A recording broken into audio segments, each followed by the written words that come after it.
world is a weird place. If you get offered a job on the spot, take a moment to consider. Realize even if they wait just like a couple hours.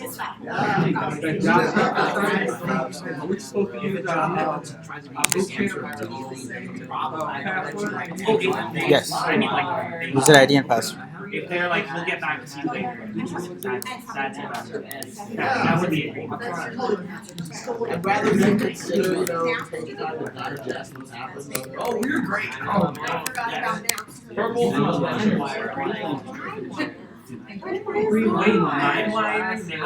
Next thing I'm going to hear is Frostwine.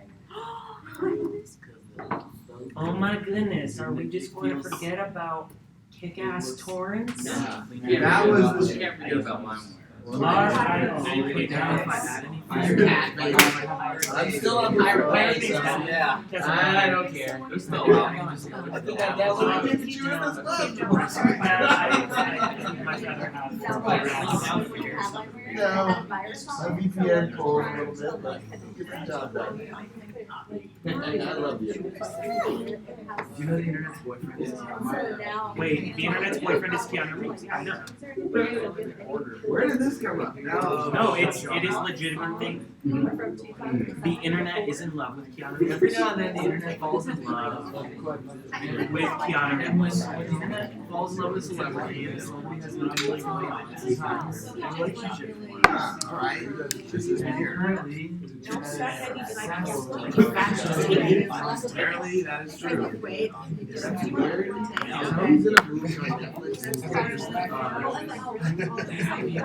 He's in a video game. He's in many video games. Cyberpunk 2077. He's been before. He's in that movie that you're talking about because, of course, as soon as all of the memes started coming out about Keanu being the love of the internet's life, Netflix posted a clip being like, "Hey, did you guys know that Keanu he's in this?" I didn't know, and I saw it. I was like, "I'm never gonna watch that." Whoa! You're trying to cater to my Keanu. Whoa! But you wouldn't have known. Like I knew that before they became in love with it because I am. So my Yeah, I'm like, no, and you know that his name means like just That's because he is. I mean, just excellent. Just keep going. such a great profession. no, the thing is breath of fresh air actually means Keanu Reeves. I mean, we've got cause and effect reversed. No, because the internet will tell me that Keanu Reeves is immortal. All right. Good evening, everyone. If you are shocked, you are in the right class. We have actually all the 4 displays working. What? Yeah, look at that. What about your screens? That's also working. Yeah, everything is working. Is the mic working? Yo! It is. Trifecta! Yeah. It's like the day 1 of class, right? It's not. Trifecta. It's the hexagon. All right, let's go ahead and get today's class started. We have a lot of stuff to cover. The first thing, we'll come back to MongoDB eventually in the class. But the first topic is a little bit different. And then it will make sense toward the end of the class. Again, you will have to connect the dots. But the first topic for today is called web scraping. Cheerios. Web scraping. Anybody knows what web scraping is? Yeah, it's like when you scrape. I knew you would know that. For information. What is it? You scrape one website for information and you push it over somewhere else. Yep. Like Parsing you're website. scraping Excellent. Treasure Island for their rates and then pushing it over into another system. Yep. You do a get, and you do an AJAX call. Right. Get, and then you just parse the text you get back. Yep. Excellent. So, web scraping, as everybody said, that's the correct definition. What you are doing is you are looking at a website and scraping it for information, right? What's the way that we have been doing to get the data from from not from a website, but from www anything. Ajax. What else? But what do you call Ajax? Is a tool. Axios is a tool. But what are you using? What are you calling? Not protocols. APIs. APIs. Right. Right now. Right now, the only way that we have learned to get some data back from somewhere is using API calls, right? There are public APIs, or you pay for them, and then you call them using Ajax, Axios, and all that stuff, and you get some data back, right? Some JSON data back, and then you parse and then show it on your screen, okay, on your websites. Now, web scraping is if you don't have an API, right? You hit a website and try to kind of scrape that information out, right? Let's say, let me just open a link over here, which is the next example. Let's suppose we are trying to access the Reddit website with, oh, did it change? For this one, right? So our goal is that we have a title, right? These are all posts, and each post has a title, and then it has a link, right? You click it, it opens in a new window or something, right? Let's suppose Reddit doesn't have an API, and I still want to create a website, or I want to store some information in my database.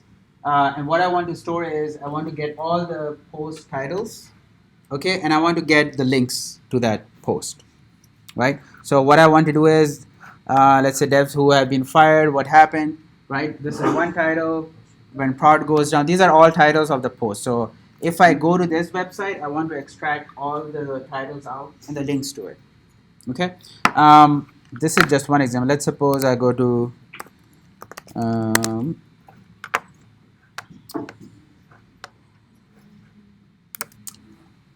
the NHL website, okay? So this website has, it's kind of similar. It has post, basically news articles. They have headings, and then when you click it, it goes to a new page, or there's a link attached to it, right? So what I want to do is I'm creating a website. I'm creating some API call that I want to get these information back. I want to have the news stories updated on the NHL site. Okay. The way that we would do currently is we would look for a National Hockey League API website. Let's Google it and try to see if they have an API registered that we can call and get the JSON back, right? Let's suppose they don't. I don't know if they have it or not, but if they don't have it, what do we do, right? So what we do is we kind of scrape their website. We kind of download the HTML behind this website, right? Let's start with this one because this is our first example. Oops.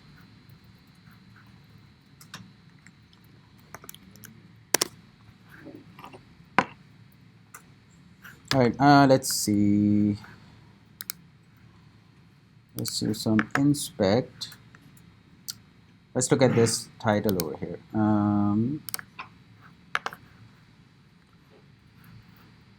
Where's this thing? Okay, so it looks like they have a H2 class embedded, and that's where my title is. All right. So if I want to get the title out from this HTML, what would I have to do? I'd have to kind of parse the whole HTML. Basically, I'm going to get this HTML in my code, okay, and then I'm going to go through line by line by line and try to find, let's suppose, an identifying feature. For example, I'll try to find H2 class is equal to this, and then kind of do some string parsing, right? I'll get this string and then kind of chop off the H2 class. Finally, when I get to this part, I extract that out, right? That's basically what parsing and scraping is. All right, one more time. So I don't have an API, but I still want to get some information back, right? I want to get the titles and the links attached to the post.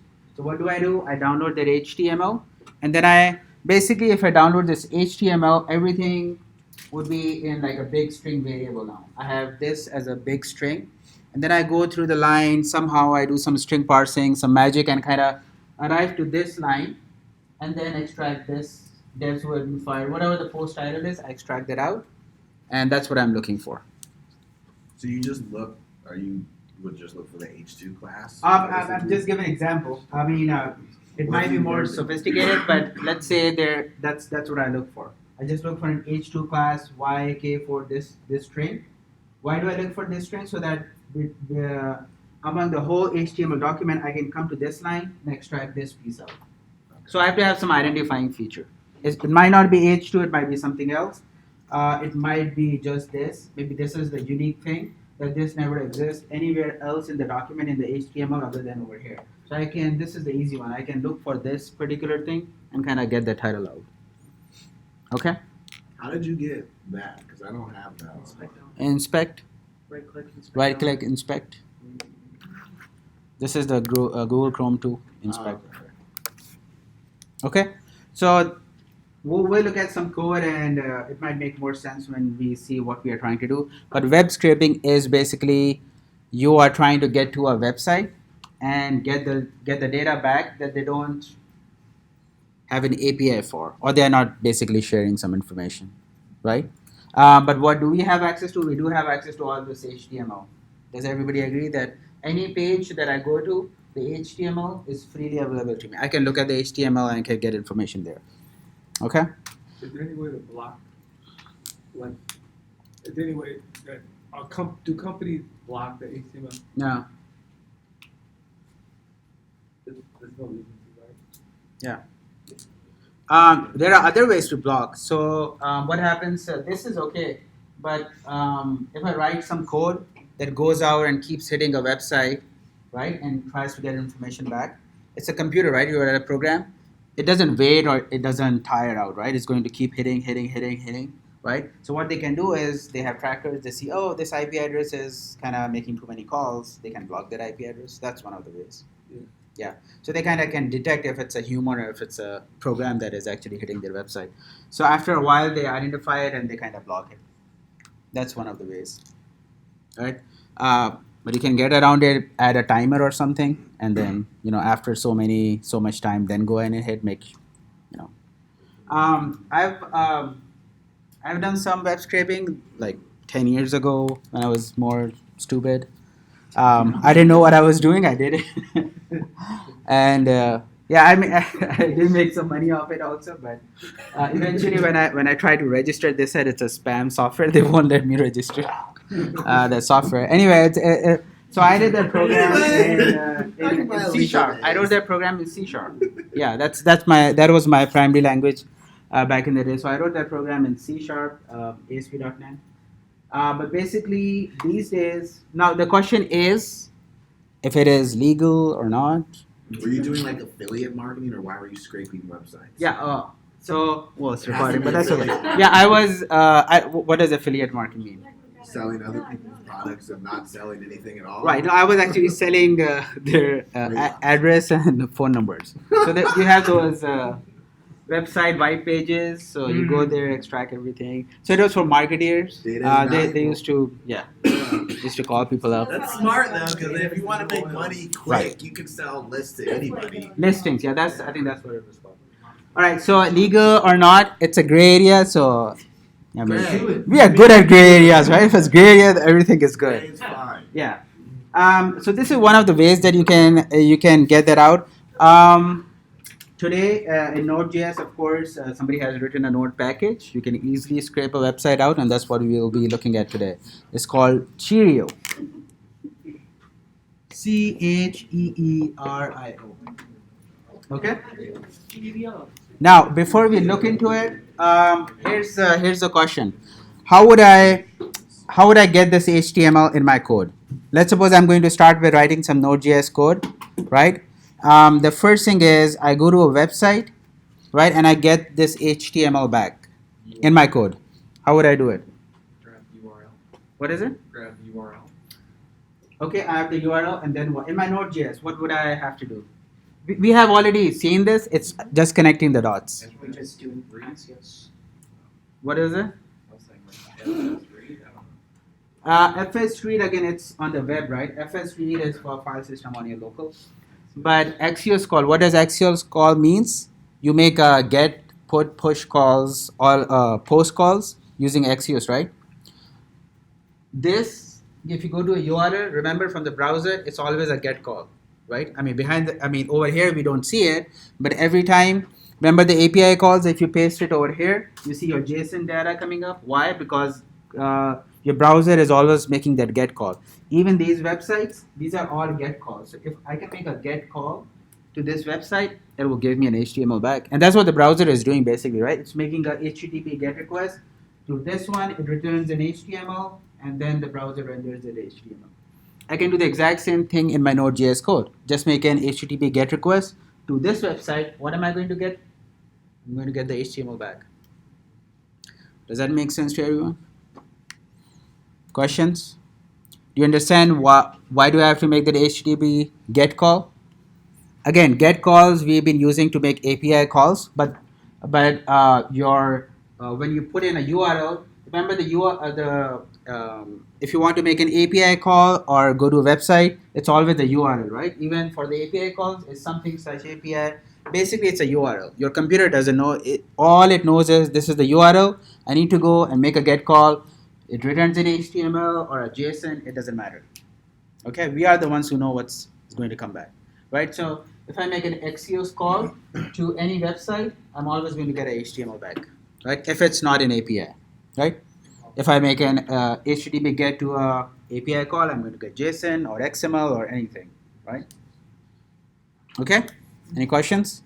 Now if I have my HTML, all I have to do is I have to find what I'm looking for and kind of extract that out and then save it to my database, show it on the screen, whatever I want to do. And that's what we'll look at initially, and then we'll jump back into MongoDB, and we'll kind of make it come together towards the end of the class. Okay, so Cheerio, and then you need Axios to make a call to get that data back. That's what we need. All right. So let's go ahead and look up Cheerio Node.js program, Node.js package, Cheerio Node.js.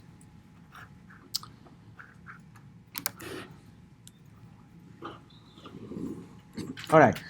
Take like a couple of minutes. Look at just the first page of documentation, and give me an idea what Cheerio is. Of course, they don't advertise themselves. What we are going to be using it for, right? Just like Kodi, right? It's streaming software. It's not. Yeah. Streaming free stuff from all over the world. Okay. So a couple of minutes, just spend a couple of minutes and see what Cheerio is, and then we are going to start looking at some code.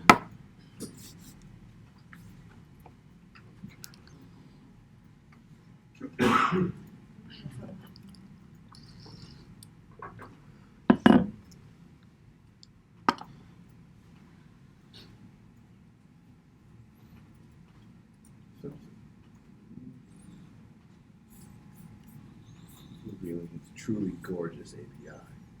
What is it? It says it reveals its truly gorgeous API. Oh, look at that. Airbnb uses it. Scraper API. They're using it. There's it's a a whole lot. no, that's a sponsor. Right. Oh, a sponsor. If they're sponsoring, Airbnb uses this though, so it's not that bad. Yeah, that's why it's a gray area.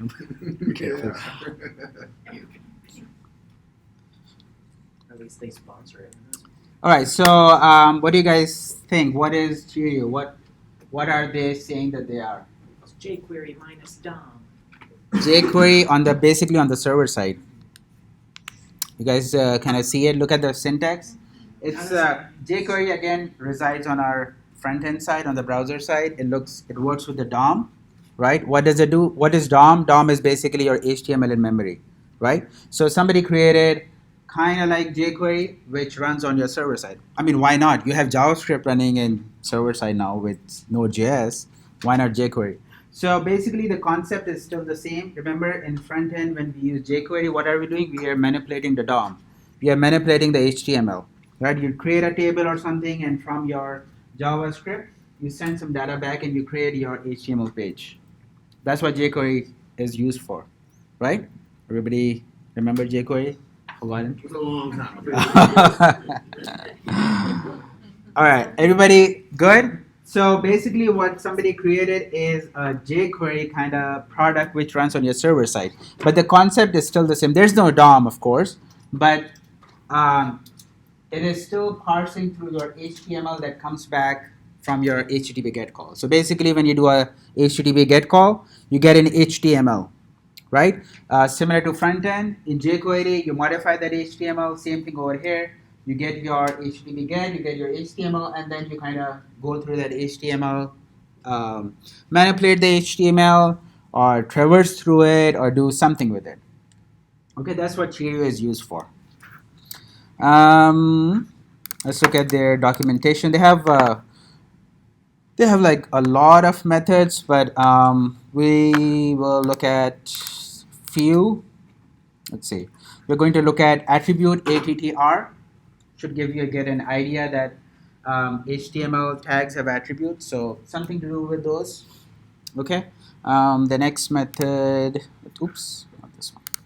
What else we'll look at? We are going to be looking at traversing. That's the more important one, right? Why? Remember, this is the HTML that I'm going to get back. I have to traverse through it. That's what traversing means. So I have to go through this HTML, kind of find what I'm looking for. Okay. So we'll be looking at some methods from here, especially children. There's a parent method somewhere here.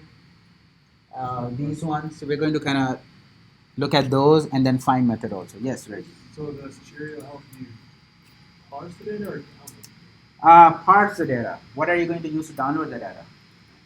Axios. Right? It's HTTP GET call. You just use Axios because that's what we've been working with and we kind of more familiar. Axios helps you traverse or kind of parse the data. Okay. Everybody good? All right. Let's go ahead and start doing some coding. So the first thing I have to do is install Axios and Cheerio. So go ahead and install that, and then we'll start. Let me create a server.js file. Okay.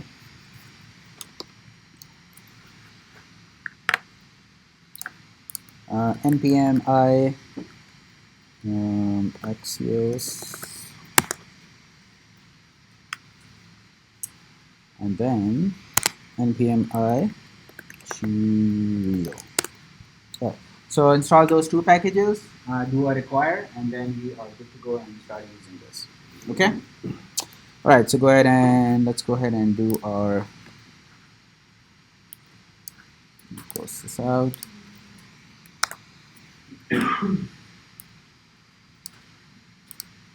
All right. So let Axios require Axios. Okay.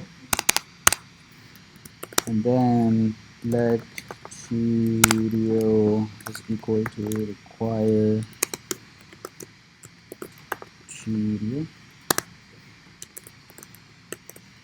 Okay. The next thing, I'm going to make a Axios call to a website and then get the data back. So it's the same thing. We'll use axios.get. All right. Close this out. The first parameter is a URL, and the second is a callback function, and it is .then. Okay. .then takes in a. Let me make this new line. And then my .then takes in a callback function name. We'll get some response back. Okay. From my document. And this should give me some data back. So I'll go ahead and pull up a website from the example, and we'll take a look at that one.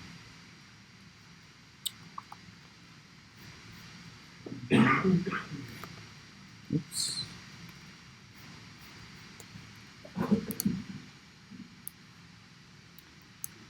So we'll start with this one. I think this is easier to parse, so I think that's why it's included over there. Kind of easy to see what we are trying to find.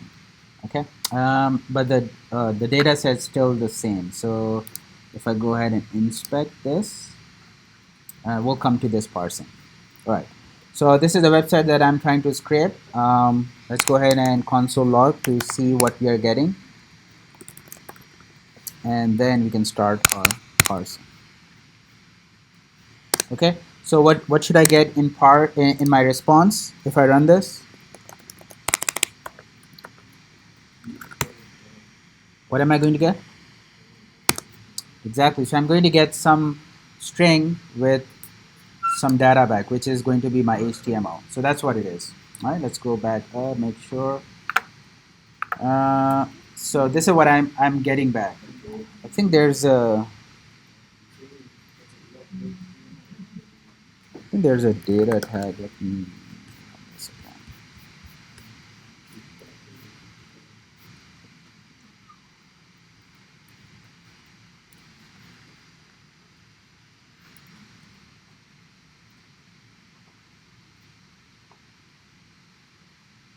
All right. Do you guys see what am I getting back? Very easy to read. Yes. Clear as day. Here is the code. All right, but I was joking. But we understand that what are we getting back? We are getting back HTML, and that was a point that any website that you put in, right? Either it will return a JSON, XML, or HTML if it's not an API, right? Everybody understand this concept? All right. So I can, if I want to get HTML back in my Node.js, I use the same method. Axios.get, put in the website. What am I going to get? I'm going to get a HTML, right? Instead of a JSON, because this is a website that I'm visiting. Can do the same thing with any website. Somebody had a comment question. Well, how did you get that? What did I what get? Because mine came out all pretty. Just grabbing every thread and name and link from Reddit's web dev board. With this piece of code, just these 3 lines. Yeah, look.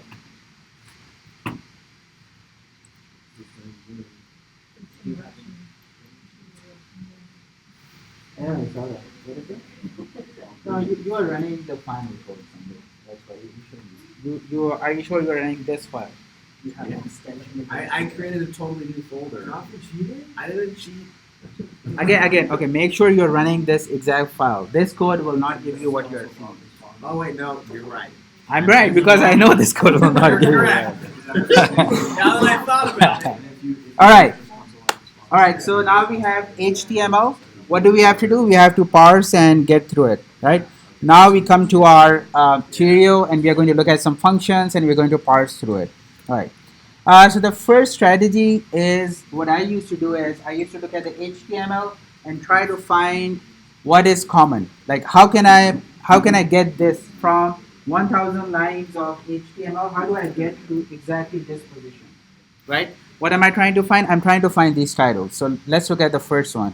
So it says over here, it has a paragraph class title, okay? And then within that, within this HTML, this is where, this is what I'm looking for, right? I don't directly jump to it. I try to find what is common, okay? Now let's look at the second link.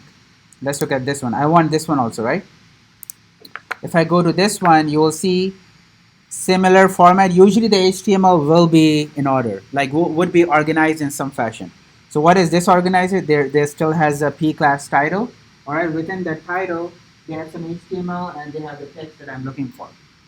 Okay, let's look at this one. All right, similar format, class title, and within that title tag, there's a class or whatever. We'll come to that part, but the text is over there. Okay, so the first step is to find a common HTML selector that you think you can go and it will exactly give you that particular thing, right? So I'm trying to find all of these titles. Let's look at some random one to make sure we are still good. All right, this one also has a P class title. So basically we can conclude that if I'm looking for some text, they would always be under a P tag with a CSS class of title. All right. Okay. Now, if I've determined this, what do I have to do? I have to find all P class title tags from this HTML. That's what I need to do. Okay. So I'm going to go and look for these tags, and I'm going to extract. Then I'm going to parse and try to find whatever the text is. But the first thing I need to go is I need to find all my P class title tags. This is what I'm looking for. Okay, everybody agree? Again, this is where the analysis comes in when you're looking for it. Try to find something that is common that will not interfere with something else. Let's suppose they might be using this somewhere else, which is not necessarily a title. Hopefully, they're not. But if they are, then your code will kind of break because you'll get something else. So again, the best way, what I have done is Chrome. This is, we'll see why this is not um, completely correct. The best is view page source. This is the right. This is the HTML that is actually accurate and that has been rendered. We'll come back to it and we'll take a look at it. Back in my day, I used to search through this, so there was no Chrome tool. Yeah. So is this just, it just shows all of it versus inspect kind of? Yes, it shows. What does it show? It shows the exact. It shows the exact HTML that is being rendered. P class. Do I have this right? P class.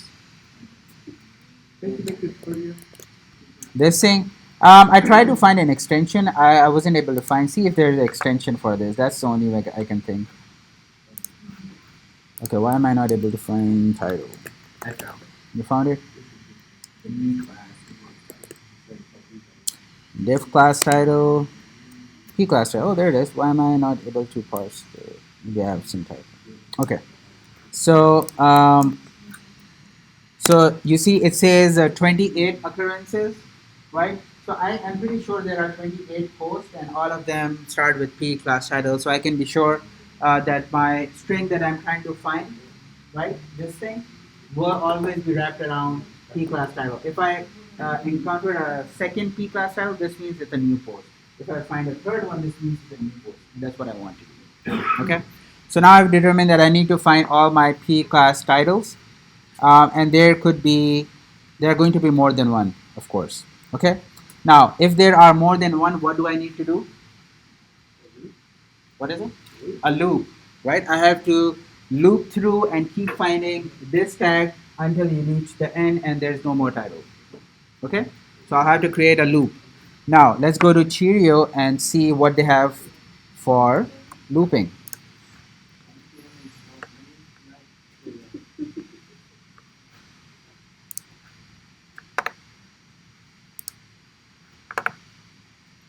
All right. What's it? I want them. Collapse. Oh, there it is. Okay. Do you find it? Is it for or each? Each.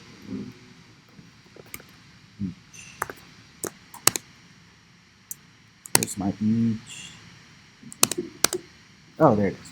Okay. So they have each, and that's what you're going to use. Okay. So I'm going to loop through, and this is a syntax for this. Okay, so it is saying that you need to put in the selector that I'm trying to find. What am I trying to find? I'm trying to find this. So that's where it will go. And then do a dot each and a callback function, and this will give you each one of those. All right, so let's go ahead and start with that. Dollar this thing dot each, dollar selector each. Okay. So this is my data. Oh, before that, I need to load this into Cheerio. Forgot about that. Let's go back up. I'm missing this. I need to load this data into Cheerio so that it can parse it. All right, very important. So I'm going to, what do I have to do? It's a const dollar Cheerio dot load and do this. Okay. This is going to be. Let's just say select this certain element, right? Which part? No. First, it is loading into Cheerio. You're giving this HTML to Cheerio so that it can parse this HTML. Response data. The first thing, the loading part. Okay. Do I have this right? Cheerio dot load. So that's what. If you look at the documentation, the first after the required, they're saying whatever HTML you get, load it into Cheerio. So this is what gives the control to Cheerio and then Cheerio can go ahead and parse this HTML later on. Okay, so I did the exact same thing. I said const dollar is equal to Cheerio.load, and this is my HTML, which is coming back from this. Let me go ahead and remove this. Otherwise, I'm going to keep printing. I don't need this anymore. And then I get my HTML loaded into Cheerio. Okay. Now I can use that $.each one. So I'm going to say dollar. Was it like this? Yeah. .each. And then we'll come back and complete this. So the first, this requires a selector. And how do we write selectors in jQuery? You will say p.title. Okay. Everybody remember jQuery? All right. P.title should give you the selector dot the CSS class that you're using. Same as jQuery. There, it's kind of nice. If you remember jQuery, they're kind of following the same jQuery functions, jQuery pattern, so you don't have to relearn anything new. What is it? Yes, exactly. Just like jQuery. jQuery has everything in dollar, right? So they kind of kept the same thing. Yep. All right. So p.title. So I'm going to look for this tag, and then I'm going to use my callback function. And then the two parameters were I and then element. Okay. Somebody please keep looking at the documentation. All right. So this should give me. This is now what is it going to do? It's going to loop through the whole HTML and keep finding these p.titles. All right. Oops. All right. Let's go ahead and do some console logging. The first thing is let's go ahead and I'm going to get this element. All right. So load this element from Cheerio. So dollar element. Look up the text property, text function, and this should give you something. So let's go ahead and console. Oh, what is that? Oh, it does. It's already giving me something. All right. So this is what I'm getting when I do a console log element.text. All right. Again, it's a each function. Look at the documentation. It's giving you two parameters, I and element. I, if you had to take a guess, it's the index number, so it'd be 0, 1, 2, 3, how many? All right. I think you can run a count on this and see how many these are coming back. Element.length. What is it? Might be element. We'll take a look at it. Okay. So I is giving you how many, the index number it is looping through, and element is the actual element that it found with this thing. All right. So let's go back to our browser. This is what we are looking at it. So if I do, so this is what it gives, the whole thing, p title, and if I do element.text is actually giving me some kind of text, which is actually this thing. Inspect.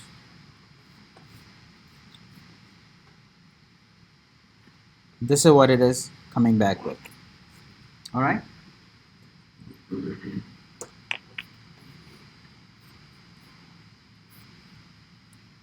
Okay. Now this gives me this. That's what I was looking for. I was looking for the title. Now, but I need this href also.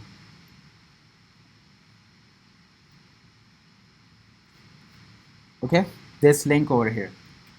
How do I get this link? Okay. So let's take a look at this. I have p class title, right? Remember I talked about some of the functions. The first function we look at is called children. So look up the documentation. But if you had to take a guess, what is the function doing? Right, excellent. So it is looking for this tag, whatever you mentioned, and it is looking for its children. All right. And if you remember HTML, hopefully everybody does, children is anything that is inside that tag, right? So my p class title tag, how many children does it have? 1. 2.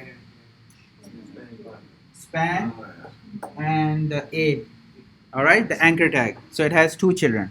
All right. Again, it's I can post it. Look at. You don't have to strain your eyes. This is the website I'm looking at. Okay.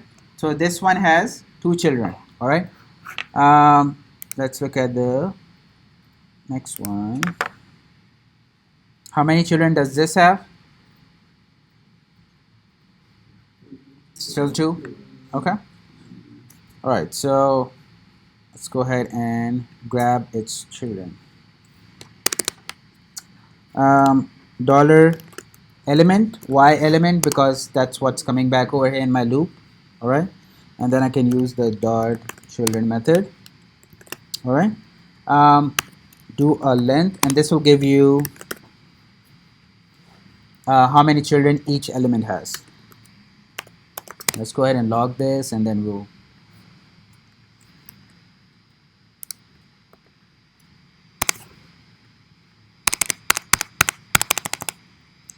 Okay. Let's go at the bottom.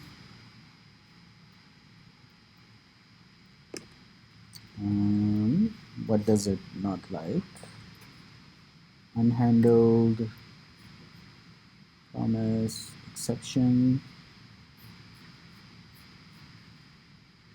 Oh, length is a property. That's not. Okay. Oh, I see this here. All right. Thank you. All right. So you see, I'm getting these titles, and I have some numbers 2, 2, 2, 3. So there are some P title tag that have 3 children. All right. Looks like they have one more tag. Huh? It tells you what length, like how long it is. How length is telling how many children are there, right? Because you can use length somewhere else also, but this is telling you how many children are under there. Okay. So this was just a way to show you guys that how many children does it have. Okay. All right. So let's go ahead and find this one. So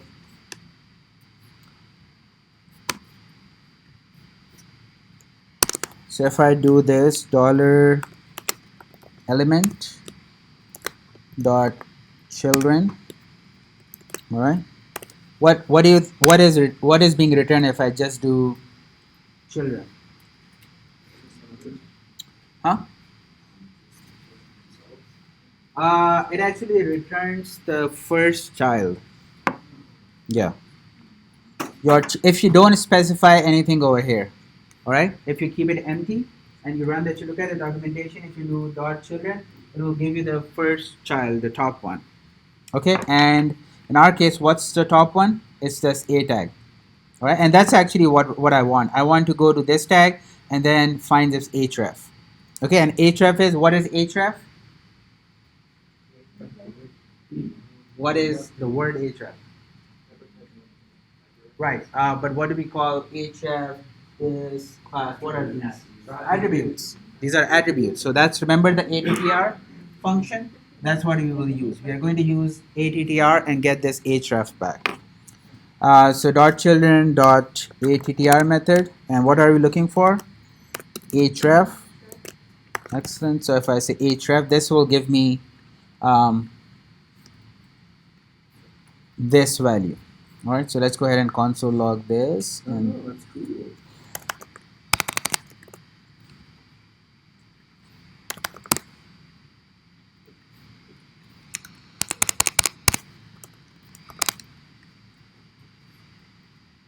okay. You see, I'm getting these links back. All right. Let me go ahead and remove this line. I don't really need to know the length anymore. I just need the text and this thing. So I'm getting a text. I can add a line so that we can see. Okay. So I'm getting links, and then I'm getting the title. That's what I was looking for. So we want to just write it to the terminal. Can't we just write this to a file? Excellent. You can write it to your database also, and that's where we are progressing. In the end, Good question. Remember this, and then towards the end, connect the dots. Yes. Now we have this information. Right now we are outputting because we are still learning. But towards the end, yes, you'll take this, put it in your database. Now you don't need any API anymore, right? If the website is being mean, they don't want to give you an API. Hey, I'm going to go and script this. My food recipe is out, and I'm going to put it in my MongoDB and then show it. How's that? There you go. I'm not going to pay for it. Scams for us. What is it? What was that? He's like, can we redo Project 2 using Mongo now. I'm pretty Project sure 3 is Project coming? 3 is. That's where Project 3. Don't you start doing that, man. I hear you. Okay. The banks are the one people who are gonna make sure you can't do that. Yeah? All right. Zero here. No, never heard. That's what we have to try. Like, this is really cool because honestly, even though you mentioned things that you did 10 years ago, people love leads. And Oh, yeah. holy crap, this is not that hard because all these sites which you can scrape from are usually really old. Right. And it's really easy. So The it's only great. only drawback is they keep they keep updating their website, of course, because they make the HTML and your code breaks So you and just can't keep running the same script. right. So you have to go back and kind of change and find instead of p.title, look up the new one that they have and then change it. So kind of have some maintenance. And that's the part I hated. And after a while, I got bored. I was like, I'm not going to do this anymore. $10,000 in the bank. No. It's like, oh, me now. No, it wasn't. What was it? You're the reason I get spam calls. Oh, yeah. Yeah. But it was still, it was good money, especially coming from a third world country, right? If you get paid in dollars, you're like, oh my God, I'm like so rich.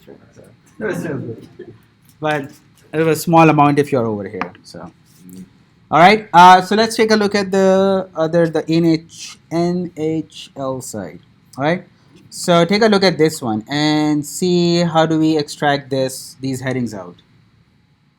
All right. Again, same big. Let's go here. Let's do some inspect. Where's my page? Oh, there it is. All right. So looks like this is inside H4 class, and they have a couple of CSS classes over here. All right. Let's take a look at maybe this one too. All right. So this is my heading. This is my title. All right. Same class. No changes here, right? We can pick any one of these CSS classes. Let's go at the bottom and make sure still kind of same. It's flipped, yeah. Everybody has their own thing, but so we'll have to come back and we'll see. How do I? So we looked at children. If it's flipped, we need the parent. Thankfully, Cheerio already has a parent method. No worries. We can go here and then look up the parent.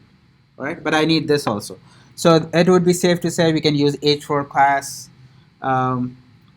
Let's pick headline link. So if I translate this to jQuery, it's going to become H4 dot headline link, right? Headline link, and that's what I would give it to Cheerio. Loop through this tag and then find all the headings. So you only need one of those. Yeah, you can pick anyone. Yeah, I mean these are two CSS classes, right? And jQuery or Cheerio is kind of smart enough. You do the dot, it will look up for this one. Yeah, or you can flip the other one too. Doesn't matter. You don't need both. All right, so let's go ahead and write some code for this one. I'm just going to copy and then create a new file. Server2.js. Paste this code. My website changes here, so I'm going to copy this. You gotta do that for each link on the page. Each link. What do you mean each link? What is each link? Each this? Yeah. Well, no. Oh, then. So, if you go back to the website, there's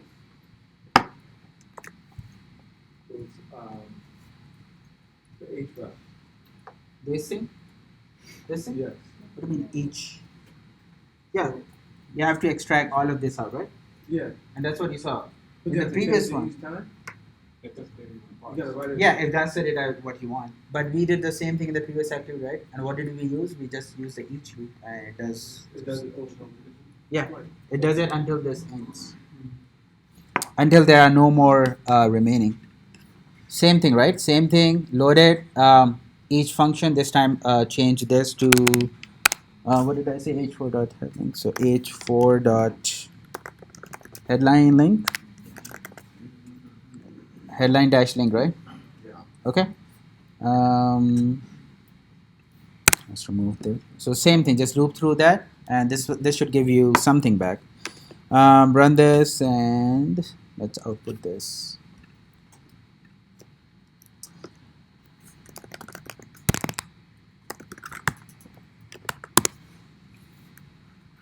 Okay, see, 2 lines, 1 line, and I'm still getting all the headings back. All right. I mean, it looks like you have to parse through each one, but I don't care. Node.js is doing it for me. I just put it in a loop and it loops through and keeps finding everything. Okay. Now, how would I find the link, the href, this thing? It's above, right? It's a parent. So go ahead and we can use the parent method. So dollar, same thing, element. All right. Dot parent. So the parent for this, because I looked up this thing, right? So this is my element. Parent of this is this. I look up the attribute href, and that should give me my link. Attribute. I'm looking for href. Okay.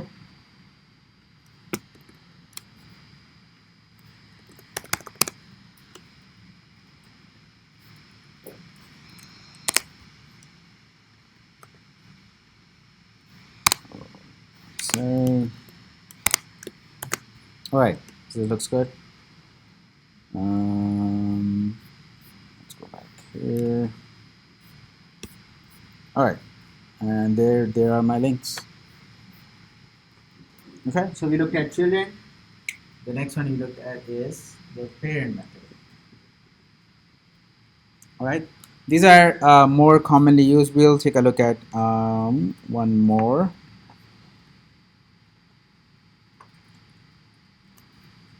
All right, any questions so far? Children if it is under it, parent if it is above it. All right. Main domain, yeah. So that this would be easy.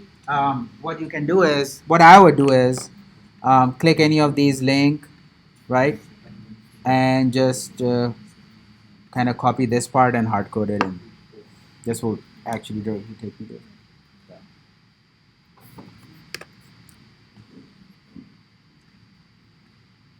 All right. The last more common method is the find method. So let's look at the third website that's in the example. This one. All right.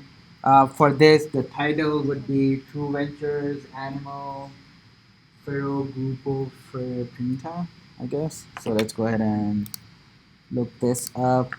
Let's see, I'm trying to get these.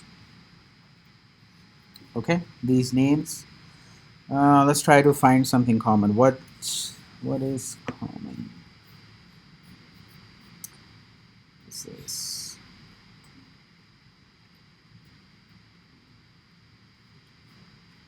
okay. So on this one, it has the link is over here. Asset.media. Okay, we can extract this out. You guys remember the data tag, right? You guys remember?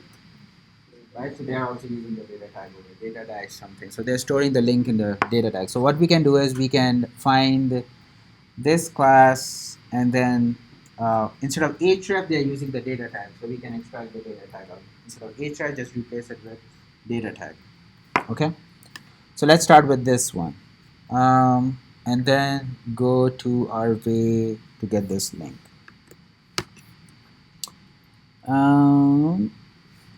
Alright, so let's start this.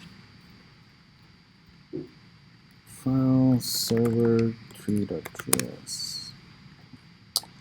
Let's copy same thing. Okay, same thing. My website changes to some like this. Okay. Instead of this, I'm looking for. Let's look at this. Figure dot rollover. Figure. I didn't. You guys use this HTML tag figure? Figure dot what is it? Roll over. Okay. Let's this for now. Okay. So this will give me this, and if I minimize this, it has how many kids does it have? 1, 2, 3. Okay. So 3 children. I'm trying to look for href. So if I am using the children tag, all right, I'll do this 2 ways. I'll do with the children what we know, all right? We'll start with the children tag. Now I'll show you a better way to find this exact one. So what do I have to do? If I start over here, I have to do this dot children, okay?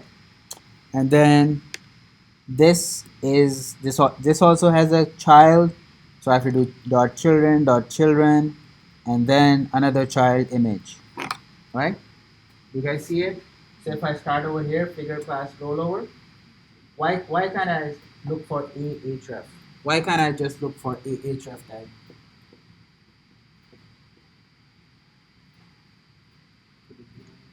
Because what?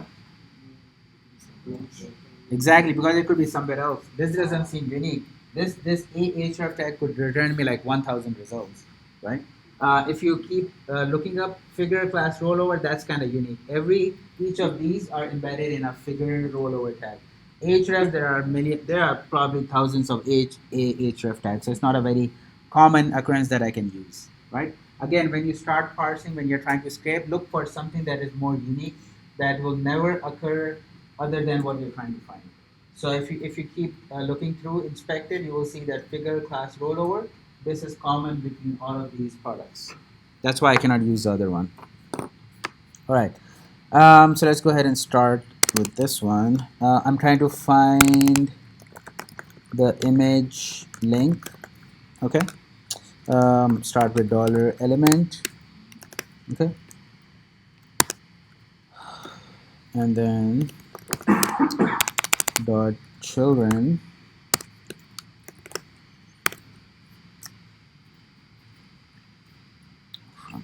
Okay. So I come over here, right? It has 3, but I want to look up the first one. Again, if you leave it, it's going to give you the first one, but I'm going to kind of make sure. So if I put A, this is the other way that from all the 3 children, it's going to bring you back the A selector one. And so it's going to ignore div. It's going to bring this one. Okay. Then this A tag has another child with this div one, so you can chain this together. Dot children div tag. Okay, so I started here, I came here, now I'm over here. Now within this there's another child image, so let's go ahead and find that child. That's the image one. Okay, now image, I'm here. Now if I look up this attribute, this will give me this link. Okay, so go ahead and use the attribute data dash src sets, source set. Okay, let's go ahead and console log this, and let's see what we have.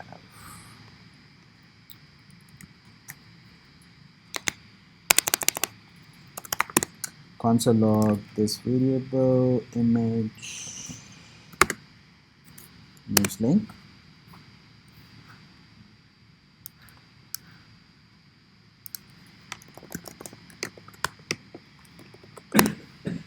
Okay. And here are my links over here.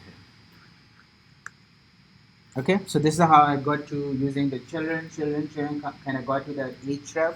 They are calling it data source set, and this gives me the HTTP links over here. Okay, so far so good. All right, now if you see over here, these links are actually three, right? This is the link, then there's a comma, and there's one more link.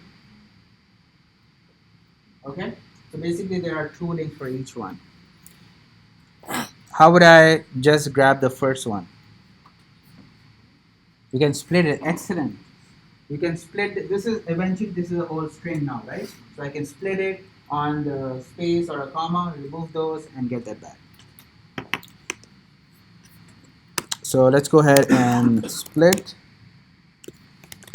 Okay, I'm going to split this on comma. Okay, split gives me an array back, right? I'm just interested in the first one, first index.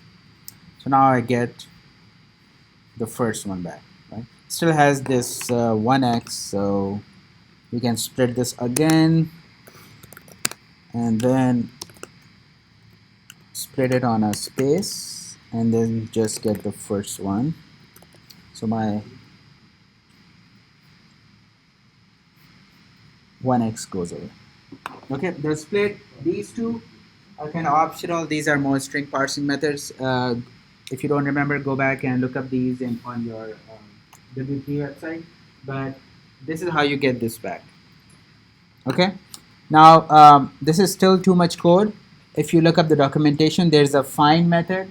You can actually just use the find method on a selector and get what you're looking for. Find method. All right, look up the find. What you can do is let's go ahead and create a new variable. Image link 2 is equal to dollar element. All right, dot find. Right, find is similar. You can pass in a tag and it is going to look for that. So I can give it a find a tag. So it comes over here, then within this, look for the a tag. All right. So look up the a tag, and then once I have this, I can find my image tag. Then find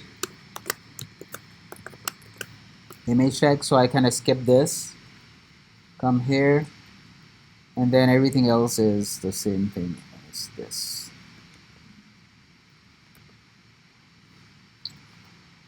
Let's go ahead and comment this out and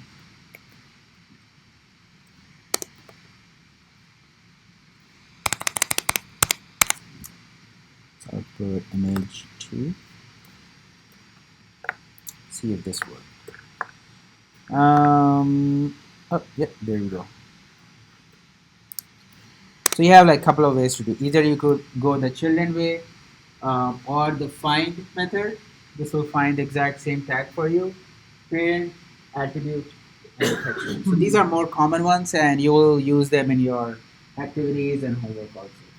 Okay, so take a look at these, play around with the find. Before that, any questions? Everybody kind of get the idea what it is? Okay, this is much easier with what I used to do. So I've done actual string parsing. All right, it wasn't. Well, it was good for some time. All right, any questions? All right, so go ahead. Let's do an activity. You guys give it a try. Pick any website. Once you're done with the parsing thing, I'll show you one more thing, and then we'll go on. We'll jump back to MongoDB. Let's see, what does this one say? You are getting an unsolved file.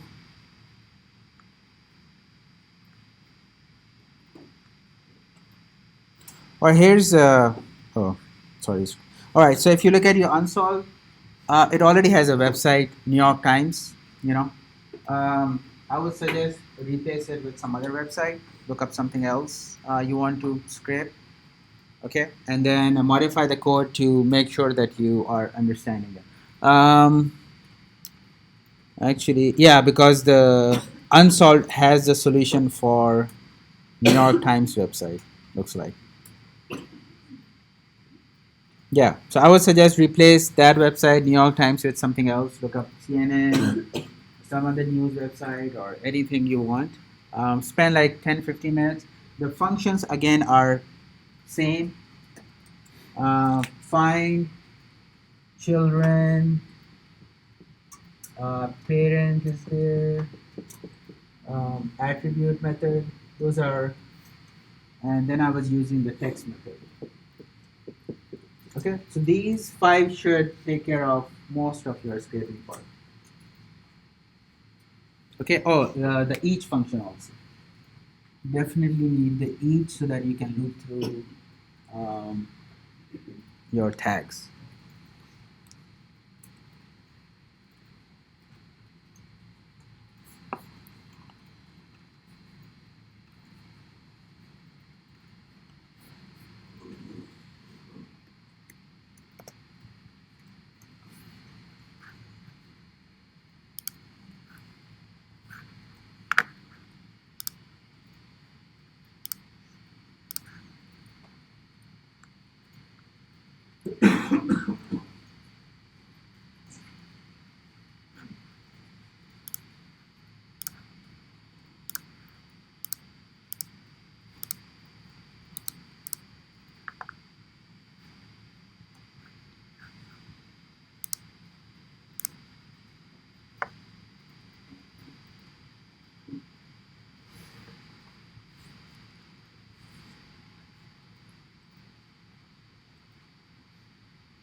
something like this.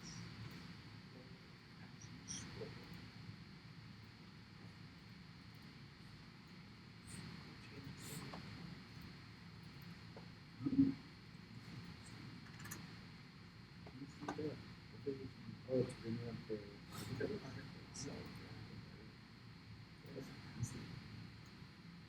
Yeah, I just tried it and they're like, what is it? I tried scraping Axios. Funny enough, no relation. Oh yeah. No relation to Axios. So go back and do a view source and instead of Chrome browser do a view source.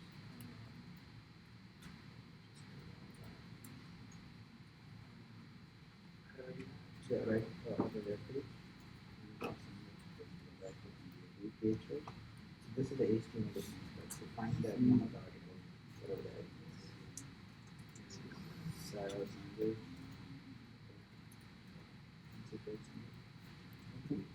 So what is happening?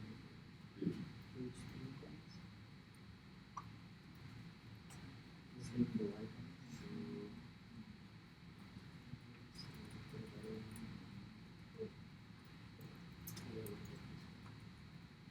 Search. Yeah.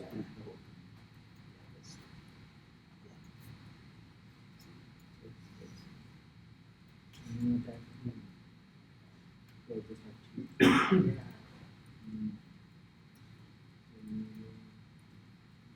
have to. Let's see. What about H3 passing the stop word before the is it good?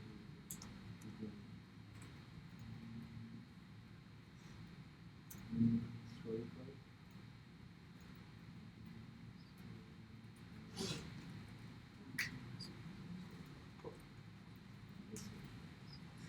So every time you search for this, yeah, every time. Get the headings out. Instead of the whole 32 thing, you can stop.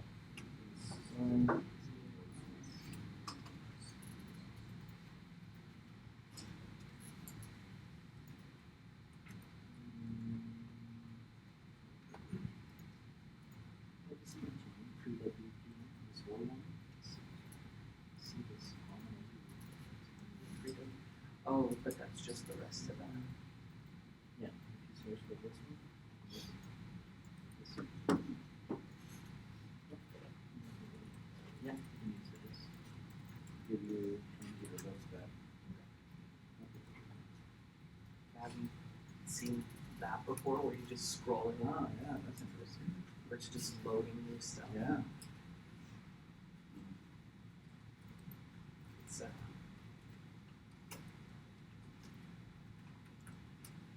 it's one way to stop people from scraping your website. Well, that didn't stop anything. You're still giving 20 I'm back, back. right? We'll see. Yeah. See how I get back.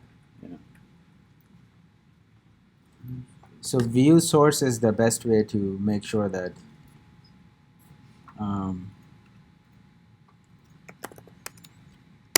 you have the HTML. I was using the Chrome inspect. It's nice too because it's like formatted nicely, but to be sure that you have the right HTML, view source will actually give you what you're going to get back in your code. Oh, CNN is interesting. This is all. Oh, this is all. Is it all JavaScript? Let's go back and find out. What if I disable my JavaScript on this page? Yes, settings, JavaScript.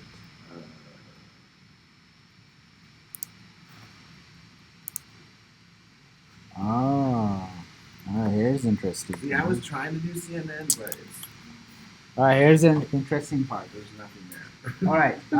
So the best way to look up the scraping is if you look up the view source, right? The problem with the Chrome, this is what I was talking about earlier. what is this HTML? This is the one that is being rendered in the DOM, right? This is the HTML in memory, and Chrome kind of nicely goes and runs it and it shows you. The problem over here is can I write my whole HTML from my JavaScript code? I can, exactly. I can write some JavaScript functions, jQuery, and load my whole of my website from my JavaScript code. I don't even have to write a single HTML, right? Why? I can use jQuery and then create the whole HTML. So I don't know which websites are using it or not. The best way is if you go into your Chrome, in your browser settings, look up JavaScript, and block the JavaScript code. Right? So how did I get back here? I went into preferences here, and then I looked up. I just typed in JavaScript. All right. This is the site setting. I went here. I went in JavaScript, and I blocked JavaScript from loading from any website. Right now, if I refresh this, what happens? All the headings are gone. This tells me that they are actually not putting anything in their HTML. They are generating this page using JavaScript. And should I be able to scrape JavaScript? There's no heading. There's nothing. Basically, this is if you do HTTP axios.get, this is what you're going to get. You can parse this, but the headings are not coming in. Why? Because they have JavaScript code and they are rendering all the headings in their JavaScript code. So before you start scraping, the best idea is go to your settings, kind of disable your JavaScript to make sure if you can actually scrape this website or not. So this one, CNN is kind of smart. They're putting everything in JavaScript. They don't have any HTML. It's great. There's nothing to scrape. Unlike New York Times, they're not doing. Let's try BBC.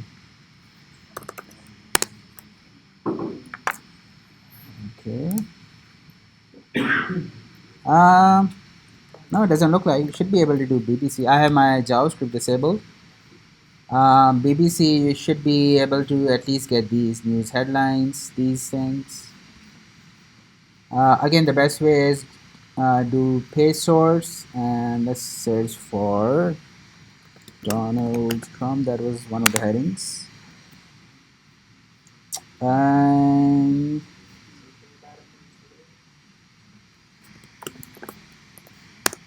so there's one tag over here.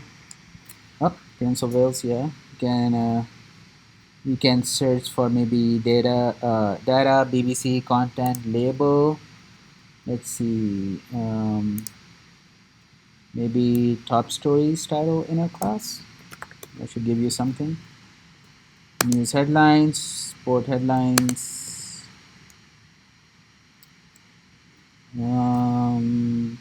Not exactly this. Let's see, what am I looking for?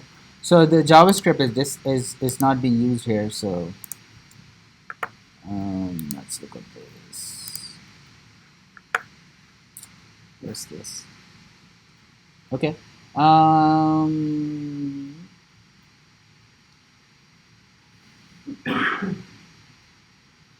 Class top story.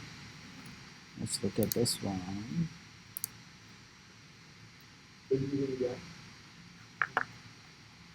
Are they? How can you tell? Oh, yeah, good catch.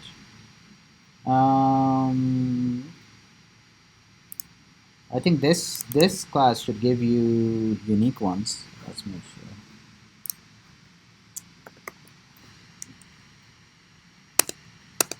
Yeah, you can use this one. Gel, Pika, Bold, top story. You can look for this tag and then extract the headings out of it. Yeah, this could be one. Let me go back and enable my JavaScript. Here. Let's see, man. Okay, so I'm getting my headings back. Right. Let's take a break. We can work on it. We'll start back at 8 o'clock and we'll jump back to MongoDB. So eventually we are going to scrape a website and store all some data in our MongoDB. We'll come back and start with MongoDB.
Everyone knows we're not getting rid of it. We're getting rid of the assistant. We're ready to go smoke on the sideline, man. But he's got a cigarette button in his mouth, right? On the picture, you can't make this shit.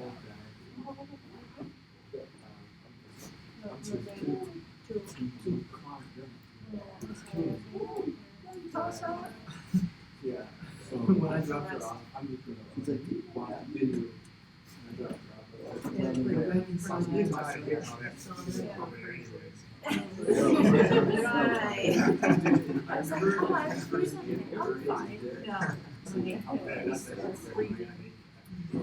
feel it's replicate today every time I talk. When you're about to cross the street, instruction line, and I'm like listening, and we both so when you sign each other, and my mom's like, don't do that. Yeah, my house just like oh, it's this way, not this way. It's like crying. Yeah, thank you very much.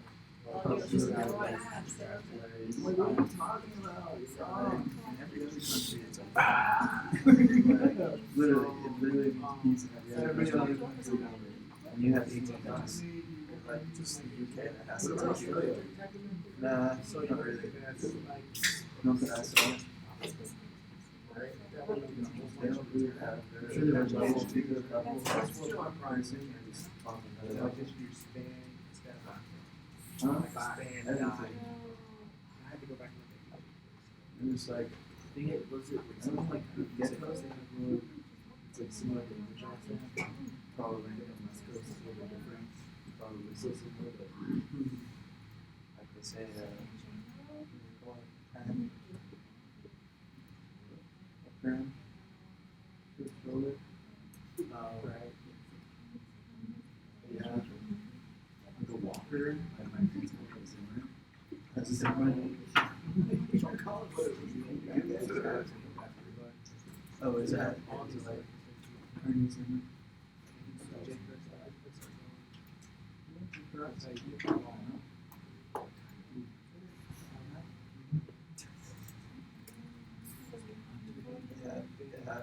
You guys saw Hunter.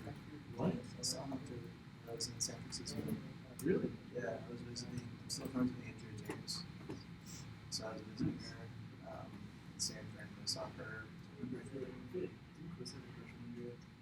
Oh yeah. Oh yeah.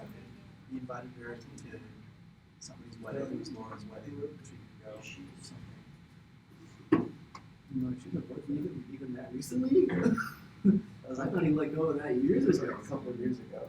Oh no, it was like a couple of years ago. He invited her to Laura's wedding. Holy Christ. Holy Christ. Oh, for that one, dude. Yeah. I've tried. I'm like, dude, put yourself out there more. He's like, yeah. I just smoke a lot of weed. Dude, some women.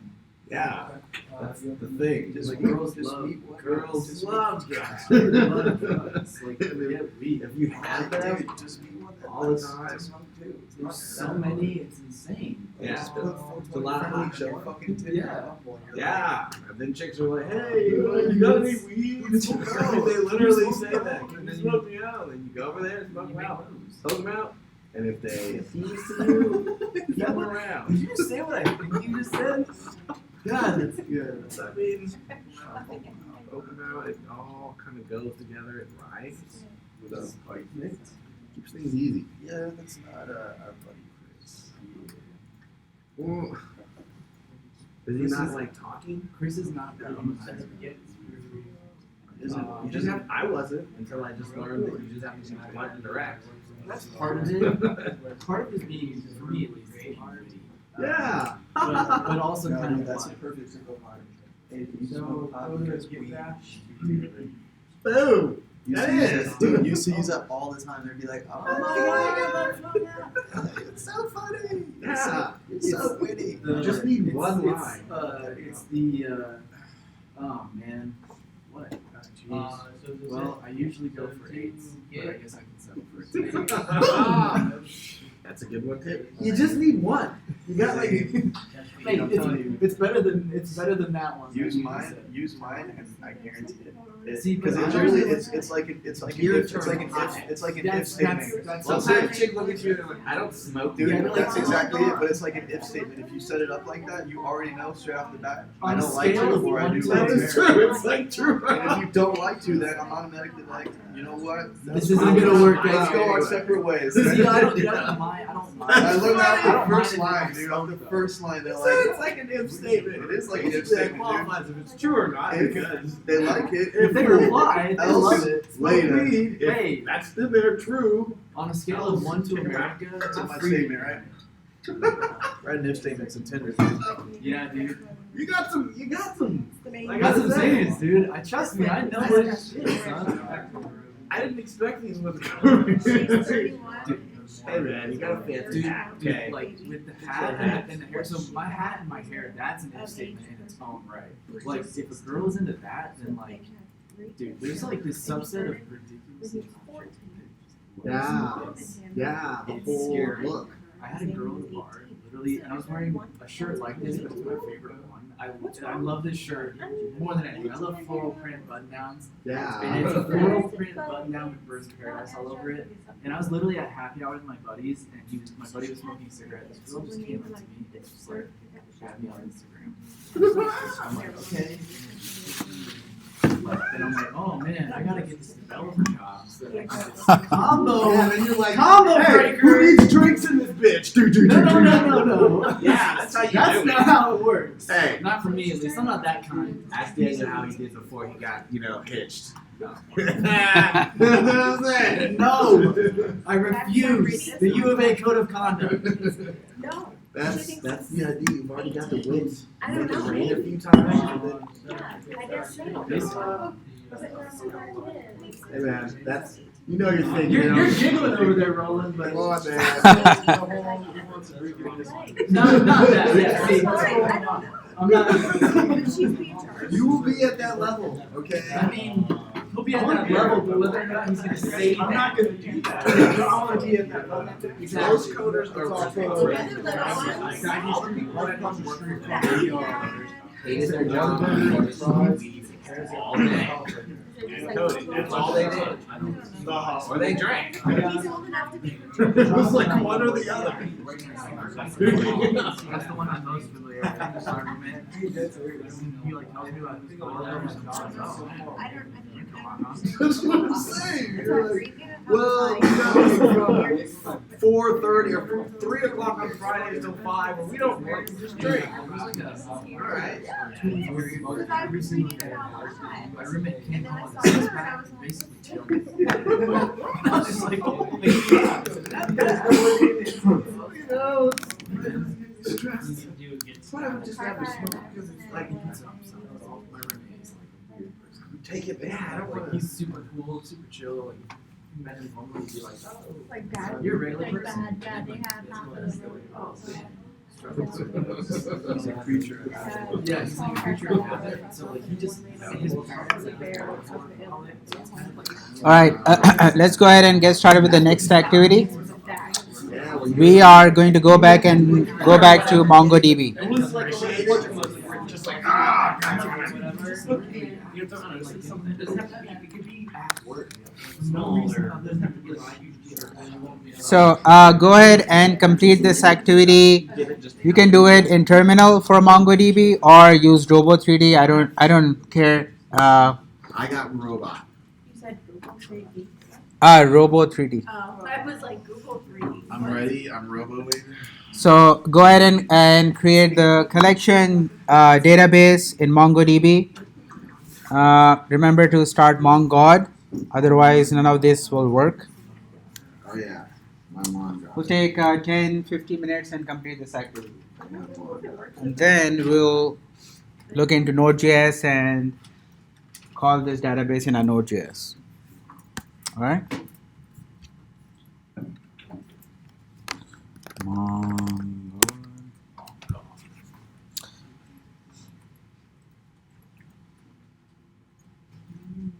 Anyone trying this in terminal? Yes.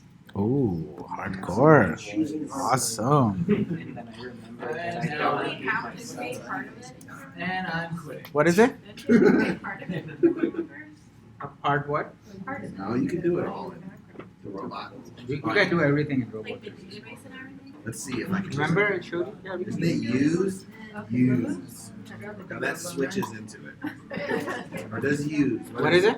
Doesn't it use make it? No, use switches into it. Yeah, use will switch also and kind of, yeah, that's what you want. Are you doing in terminal? I'm trying. Okay, then you need the use one, yes. Let me go Uh, find the docs.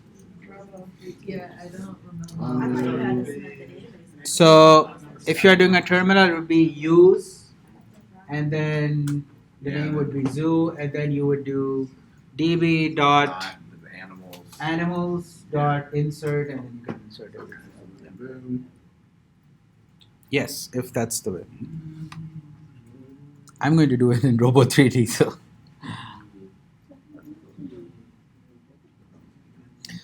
So we are inserting. So if you're doing in terminal, you just need the insert function basically. So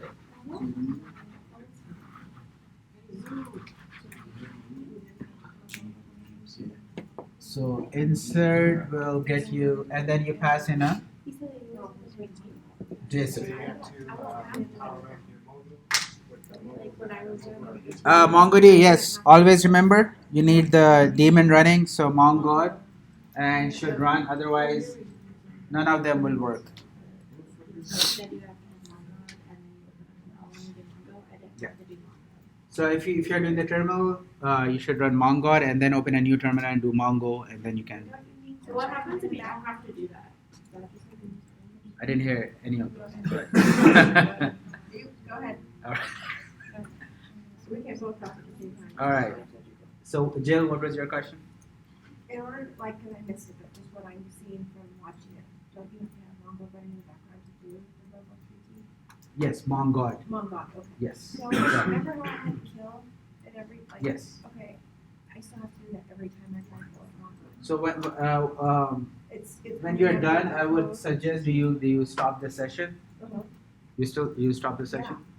Because like the other day when I was doing the homework or the activities, I did the kill it and all that. And Right. It was fine. Right. And then I closed it and then I came back in and it was working and I was like, okay, I don't have to do this again. Okay.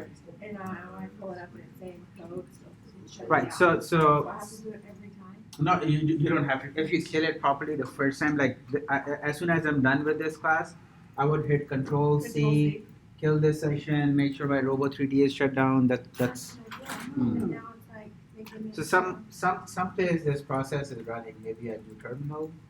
Well, start fresh, kill everything, and then when you're done with today's class, make sure you are shutting down. Okay, maybe because something's running in the terminal that we just used. It could be, yeah. Something is using this port number. That's why it's telling me. So something is not shutting. Laura, what was your question? I don't have to run Mongo. Like when I try to do anything just in here, if I just do Mongo, No. it works and it creates everything. No, you need mongod running on the background. So somewhere this is running. Otherwise, it's not going to. So mongod with a D Right. is the service that runs on the background. That's what I'm saying, but like I'm able to just type in Mongo and it does it without me having Mongo. So that's why I'm wondering why. Right. So it's possible that you started this on Tuesday and then you never stopped it. So somewhere this might be running. Even though the window's like closed. No, if you close the window, it should Yeah. kill. That's why I'm like. it doesn't So again, I can show you if I do stop this and run, it's going to give me an error. I know it says something about with some Windows. So really running I've so tried it much. and it was too hard, so I just went back to. Okay. It's like the Windows, like when you do the install, you can check the runout easier. right. And then it says something you wouldn't have to do. Okay. With that. So Laura, here's what Reggie is saying. When you were installing, if you selected, this is only Windows, it won't work for Mac. So you might have selected a checkbox saying run it as a service, and it runs in the background always, so you don't have to do it. Oh yeah, that was the thing I asked you about. Okay, Was so- it was service or Right. whatever when we were setting it up, and you're like, yeah, do service, and I was Okay. like, So okay. so for Windows, it's running somewhere in the background. Otherwise, for Mac it doesn't. So I have to run this. Okay. Because I was working with the tutor last night, and he goes, I don't know what I did when I installed it. I don't have to do Mongo, and then Okay. so then That's when good. I was doing it, I tested it, and I was like, oh, I don't Yeah. have to do it. He goes, I don't know how I did it though, and I was like, Okay. I don't know either. Reggie is saying, yeah, if you're this is only Windows. There's no service in Mac. Figure it out. But I like it. I like to know what's running on my computer. It feels cool to set something up like that. And be Right. like, yes, I need this happening in the mainframe. All right. But that's good. All right. That So makes sense though. Okay. I'm just trying to. so you guys need good practice. I don't. So I'm going to just use Robo 3D and create this collection. Nah. What? Up to you guys. Wait. So what is it saying? What the database name should be? Zoo. Wait. So I'm going to create a zoo, and then I need a collection called animals. Create collection animals. Okay. And then go ahead and insert some document. All right. What am I? Name, numlex. Class, weight, what I would really call it. Okay. All right, so numlegs. So 4 class. Oh, should use double quotes so it doesn't get freaked out.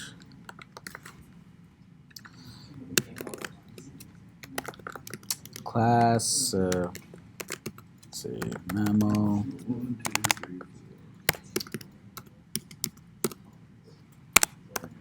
Okay. Weight.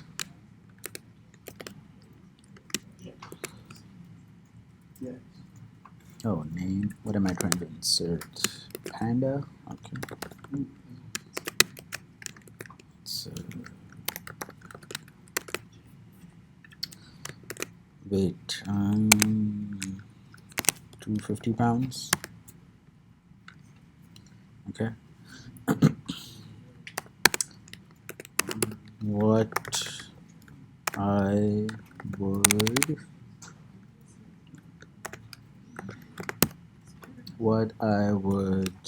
really call it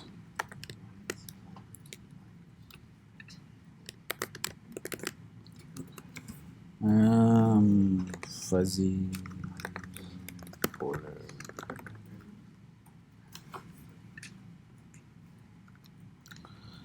So I have my name, number of legs, class, weight, what I would really call it field. And let's go ahead and save. Let me copy this so I can. Oh, I can insert multiple. So let me go ahead and. Ooh. Yes. What is it? That was my question earlier. Right, you can, right? You can insert multiple. Yeah, you can insert. We'll figure that one out. But let's see. This one is not correct. You just need Name. to separate with a comma, right? Or do you separate with Yeah, you're missing a comma after paying up. Oh, there it is. That's it. Yeah, you should be able to insert multiple. Figure it out and let me know how to do that too. Yes. All right, so I have one. All right, so I can add more. So insert. Either it should be this and then comma this, or it should be a array of objects inside. All right, let's insert a new one. Dog for, let's say weight is 60 pounds.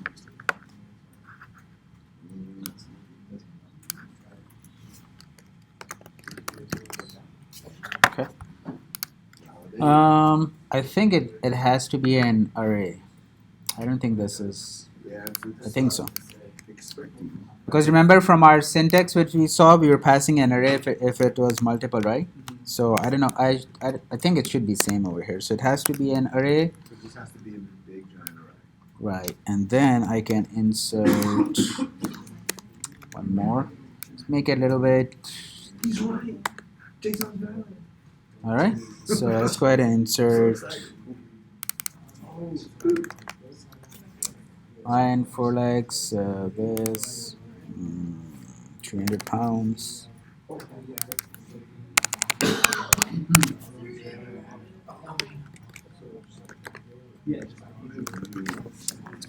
Well, let's try to see if these two gets inserted. It worked. Oh, It works? my goodness. So I'm going to copy The this. magic happens. Happened around. Ah, well, it didn't work for me. I'm sorry. So I have. What did it do? Wow. They put both of them in the same. Oh no. So what did you guys do to insert multiples? So what I did was I did this. That's what I was going to do. Jackie, would you do? I mean, they're all in my animals collection. What is it? So I guess remove this and this and try this. Isn't it supposed to be like this? They're all 1, 2, 3, right? Isn't that what I'm Okay. doing? They're all in. one object. Yeah, it's in one giant object. No, it should be different objects. That's not what you want in an Oh, object. These files have like different object IDs. Oh, so then I guess it would have to be in each one. Because I just put it in one. Don't giant guess. array. That's we are also guessing. We're trying to find. I thought you Well, got because I it. put it in one giant array, so that makes sense. I don't want That to it take made all my one big work and object. just have to redo it again. It's my point. Yeah, I don't want to type all that. So it has insert documents. These are approved, but there's no. How could I view it as a JSON again and just copy that? Tool. So insert document.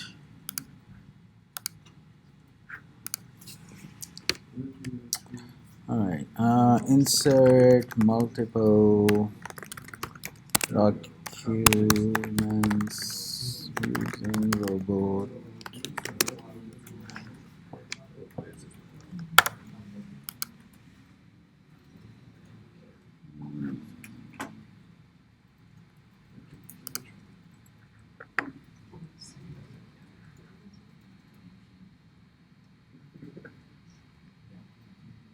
What kind of suit is this?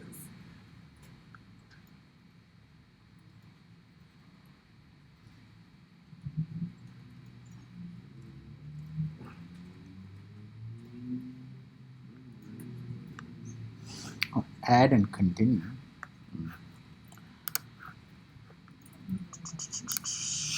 Let's see. Doesn't look like there's a way. Can be found yet? Okay, we tried this. This doesn't work. Item menu, remove all the commas. Oh, let's try that. Insert document.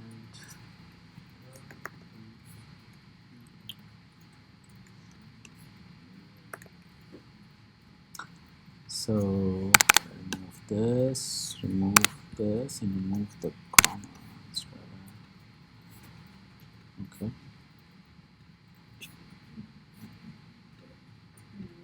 Ah, there it is.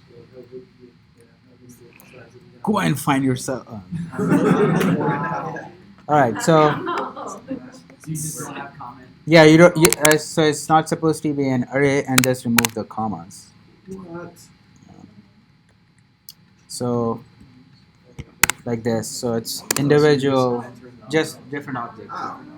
So the comma messed it all up. That's what that is. How can I open that? So let's do zebra.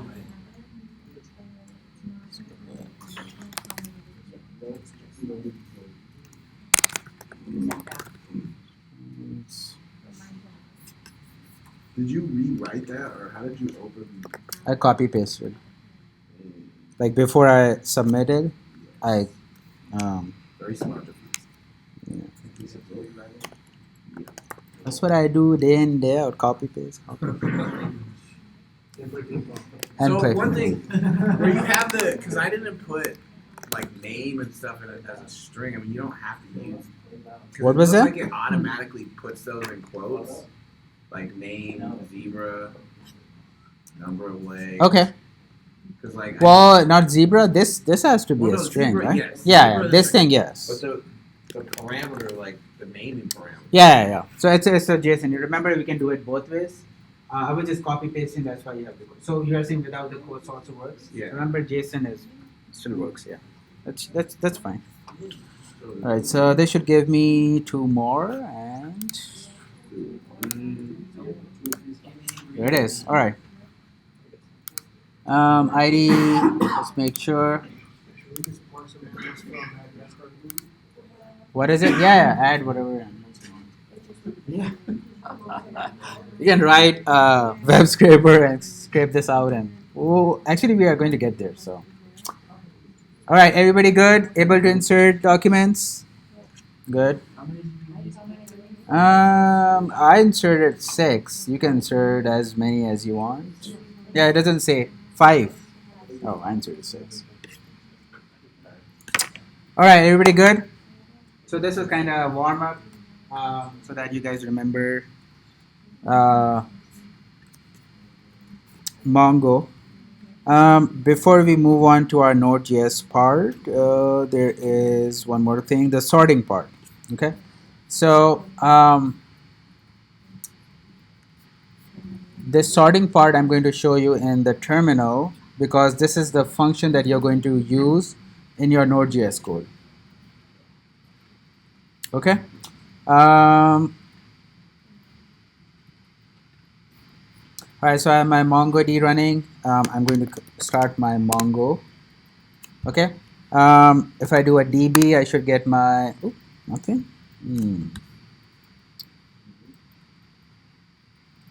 Let's see. Oh, okay. So use, what did I call zoo? So it's DB zoo. Show collections. Is that what it is? Yeah. Okay. So I have my collection animals. So the function to sort is dot sort basically. So db dot animals dot find and then the sort method.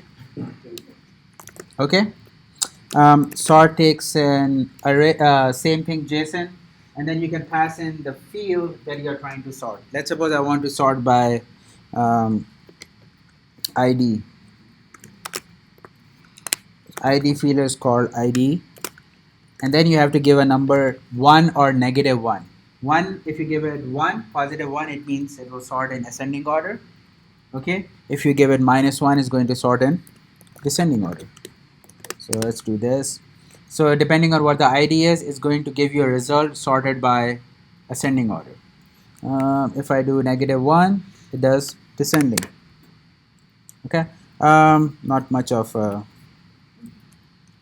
Let's do class. So you can sort by string. So the result that I get back is, let's see. Oh, all of these are M. So M's comes first and R is last. If I do -1 on class, reptile should be on the top.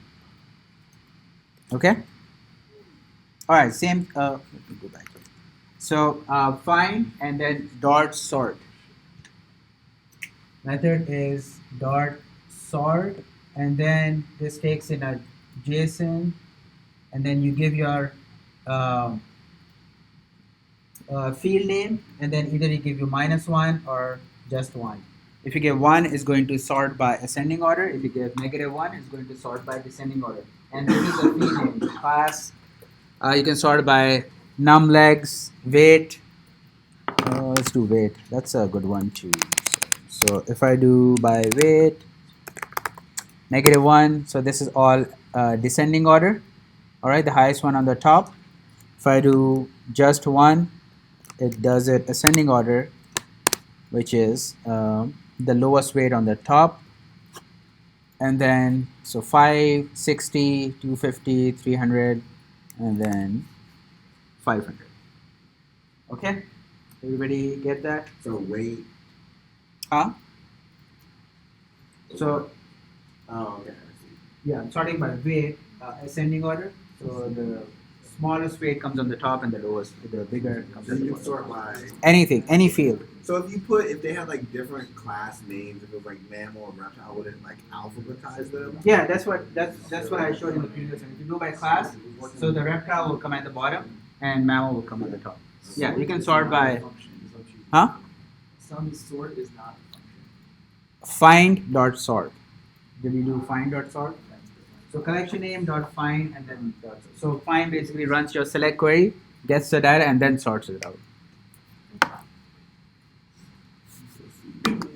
Okay, any questions about sort? Hold on.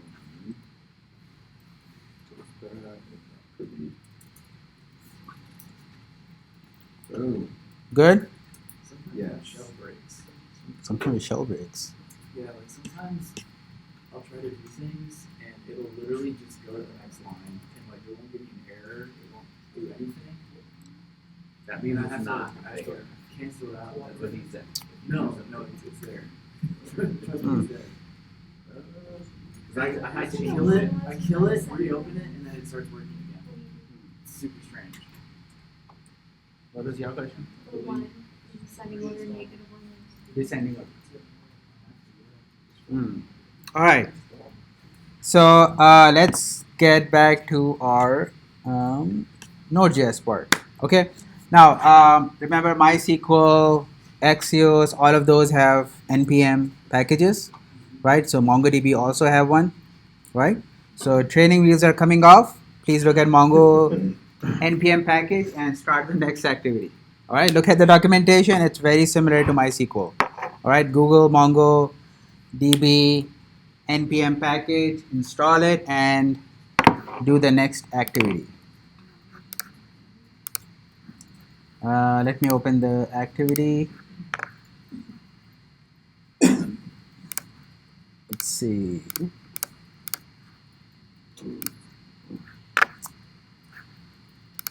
MongoDB and sorting.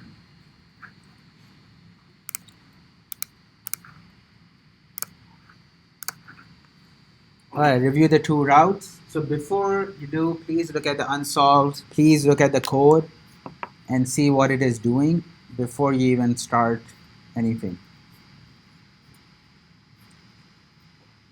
Okay, a lot of, actually two of them are already implemented. Research, make sure you understand, and then complete the rest. Look at the first two and then complete the next two.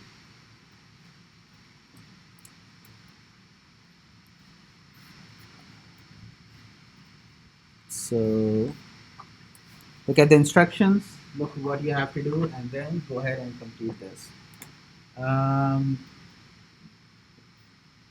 Mongo npm package. Look at this package, it's there, they have good documentation, they have all the functions.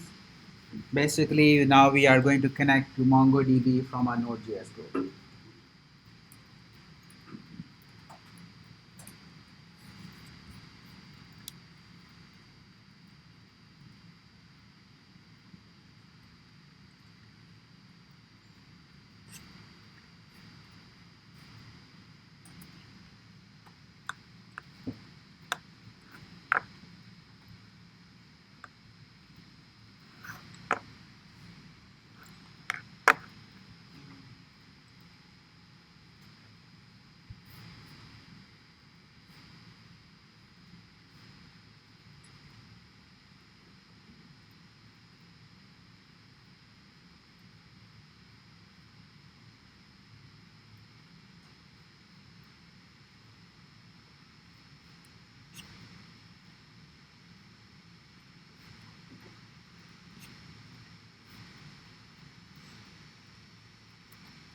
So you open your package JSON and see you already have a MongoJS package inside it. So you just have, if you do an npm install, you should get both of them.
Right, why is it different? This is what we are looking for. MongoJS, that's what it's called. That's why I was saying, look at the code first before you begin. If you open package JSON, this will give you the hint what you're trying to look for. So you're looking for a package called MongoJS. MongoJS. Right. So, yep. So that's why I was saying, look at the code first and see what the package JSON already has the hint at what you need to look for. So it's MongoJS.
So in my unsolved folder, I just ran npm I.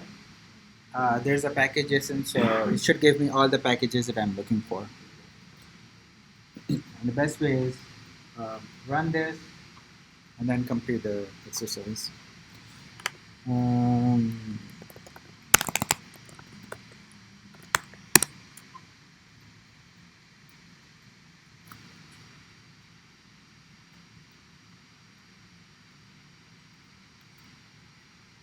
So without any solution, my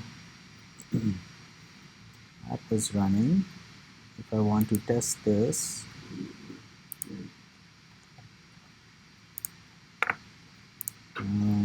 it is running on port 3000. So localhost 3000 slash should give me hello world. Okay.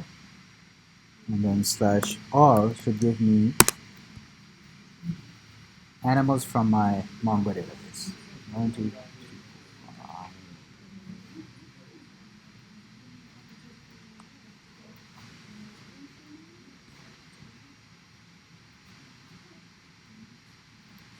So without any solution, without doing anything, if you look at the code, you already have two routes defined, slash and slash all. So you should be able to get some data back if your collection, if your Mongo database, everything is set up correctly. So I didn't have to write a single piece of code. I'm just running it before completing these two parts. Okay. So if I run this, slash all 3000 gives me some data back.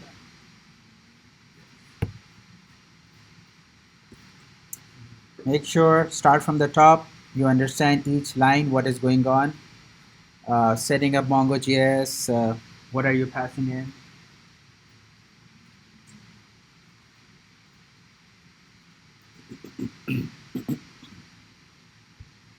And then look at the examples that are already solved for you, and then go ahead and implement the second one. Second and third.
If I did that.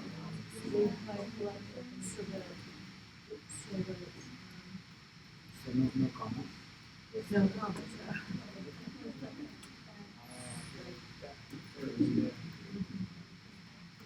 Is that the question?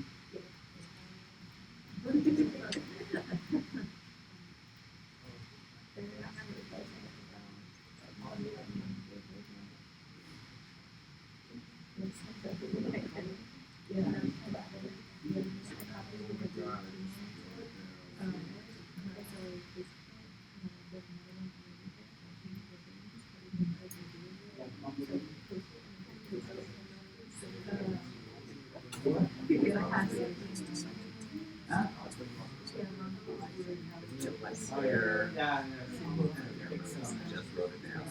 It's literally the documentation similar, just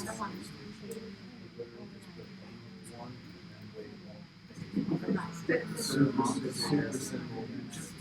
Yeah. You know, write all dot, dot, dot. I love this. I'm like, okay. Alright, well, let's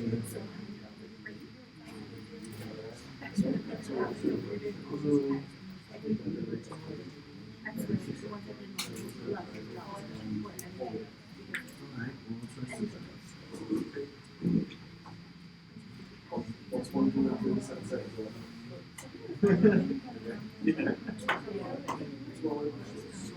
yeah, just like, yeah, you can just type in something like we'll do something, I won't do what you want.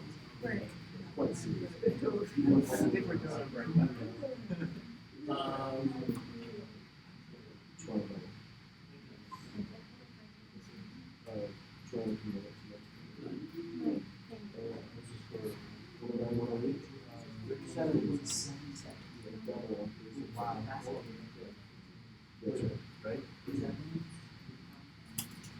What's the score? I'm playing Charles over 37 seconds. Tell you what, don't know a lot about every sport, but I'll tell you wow. Cool. I mean, fun.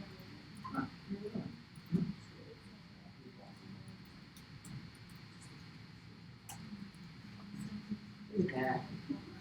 Look at that. It's wicked snack. It's cousin wicked snack.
All right, how many completed the first route?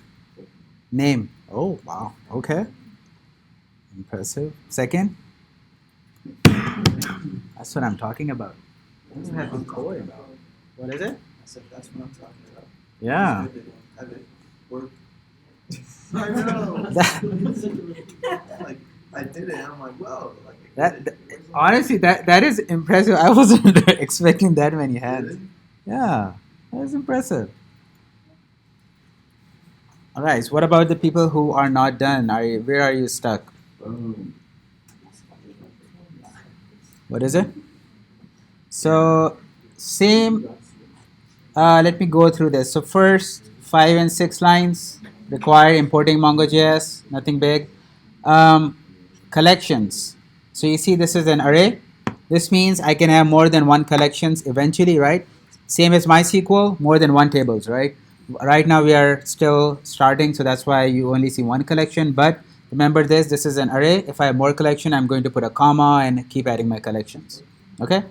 Line 17, if I want to establish the connection, just like MySQL, this time MongoJS constructor takes in two, database URL and collections. Since this is local host, this will complete. If you look at the documentation, they have other things if it is not local host, but this will work for us today, right? db.on error, similar to Firebase, right? You guys see the connection?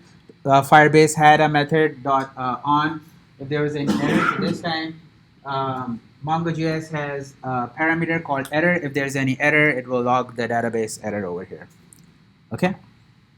The next are routes. Same thing that we have been creating, get route, get all. The important part is this thing, same as MySQL. You put in the DB, the variable that we declared on the top, then your collection name, and then use the find function. Okay, so this one was saying /name. So this will be app.get, right? And then finish this. This should be my URL, and then a callback function with request and response. So request, response, and then I'm looking for /name. Oh, Okay. Oh, where's my slash name. Same method as on top, db.animals.find. So I'm trying to find all the names in ascending order. Alright, so db.animals.find. Okay. Let's go back and see, and this will find all the data. So I am not finding, I want to sort this time. So I'm going to use the sort method. Okay.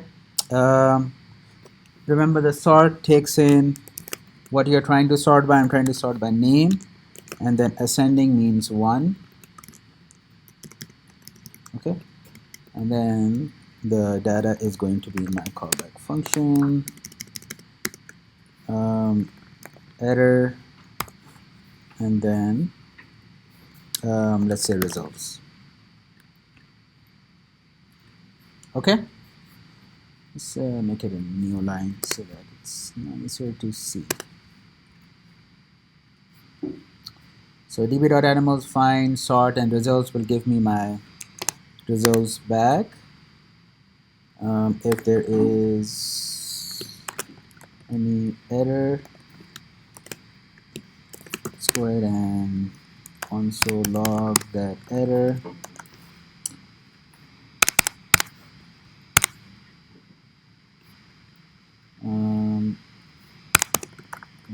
Return from here so it doesn't go, otherwise go ahead and res.json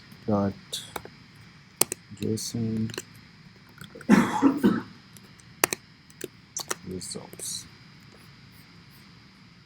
Okay, this should give a route. If I do name, it should give me all the names in ascending order. Okay, so all the names in ascending order. C, D, L, P, Z.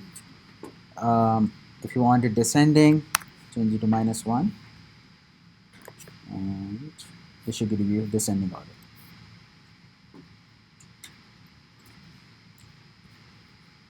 Okay, if I want to do weight, what do I have to do? Change this to weight. It's the same code. All right, any questions? Good. All right, so let's go ahead and close this. Seriously, that was pretty good. I didn't go over the argumentation. I didn't go anything. I was like, oh, I don't think many people will raise their hands, but good job, guys. We're coders now. Yes, feels so much better. Stack development. Yeah. You know what? Someone else said that. Probably an engineer. Yeah. All right. Let's look at the next one. So we did MongoDB in isolation, right? Then we did our MongoJS in isolation, right? MongoJS is the backend in our Node.js library, right? Now we are going to do the front end and the back end. We are kind of coming to the full stack app, just like MySQL. Okay? So go ahead and take a look at this exercise also. I have full confidence you guys will be able to do this one as well. All right. Again, start with looking at the code that is there. You should have some boilerplate code. Let's see, what do we have? Public folder. Look at that. Package, server. Take a look at this and see. So you have to modify just the front end. Okay. Let's look at server. So I have my get route, all. Oh, name is there. Weight is there. Okay, so you don't have to modify the server.js this time. So you are working with your front end code. Make a reusable function for creating a table body. So it's all jQuery from here.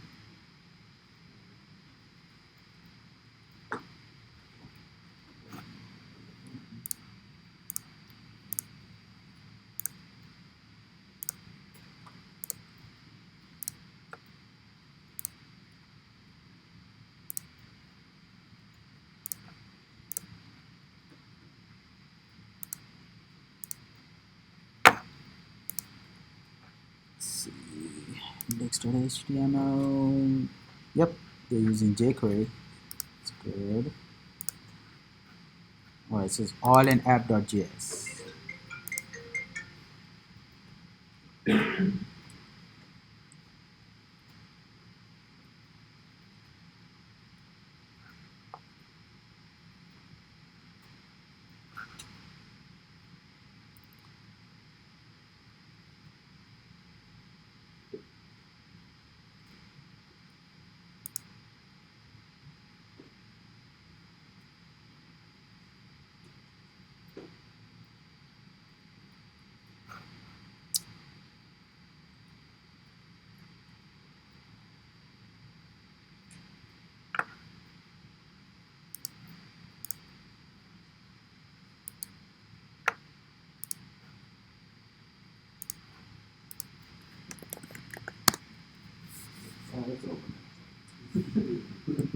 What was that? Done? Oh.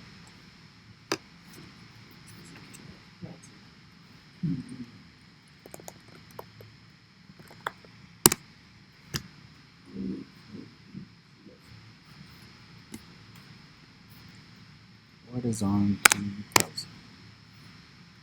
Okay. So it's a basic UI is done for you guys. So you need to call that API and show the data over here.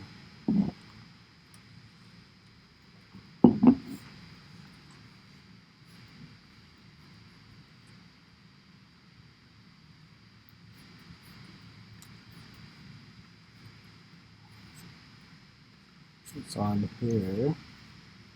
Function display results. Okay. So you're getting some data back. So this call has already been done. Is this being called from somewhere?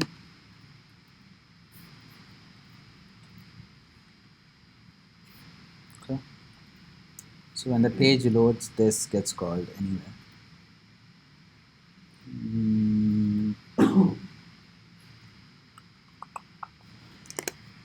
Let me log this to see if I'm getting something back.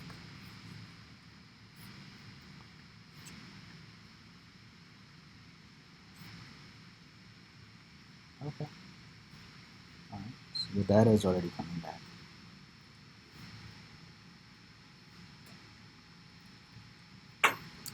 So basically you have to parse this data and show it in the table.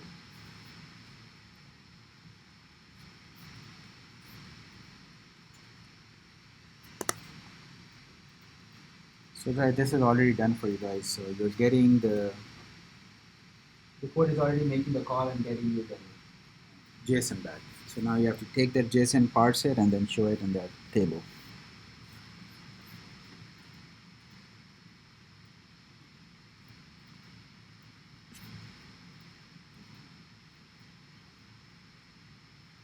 Add to the table.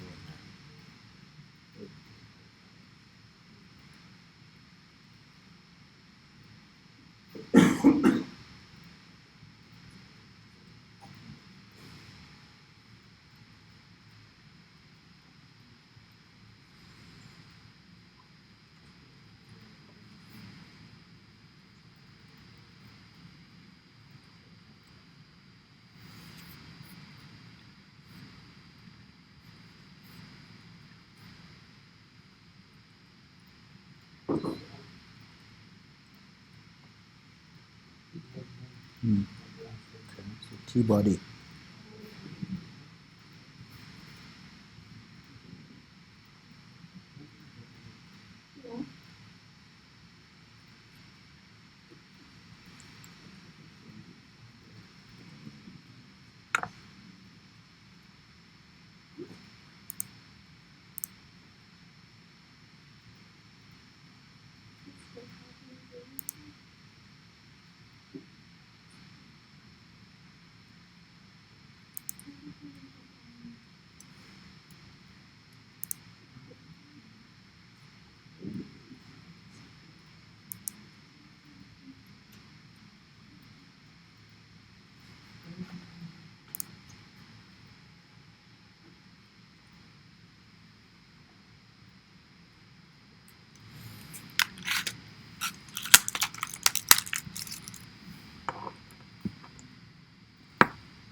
How are you doing?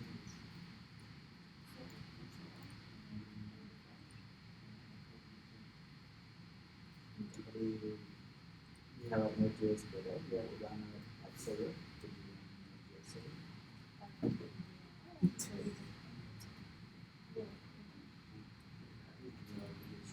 You see this app running on code?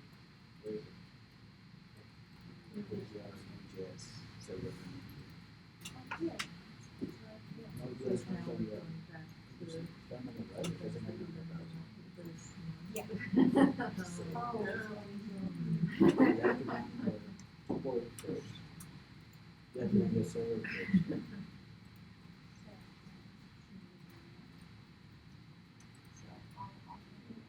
No. So look at the code. So this is what I was saying. That's the biggest confusion. So we did our backend and we were able to run Node.js perfectly. Now I have frontend and backend, but they are all in the same code. You see the public folder? That's my frontend. You see the server.js? Server.js is your backend, right? So you still have to run that. Oh, And then you can.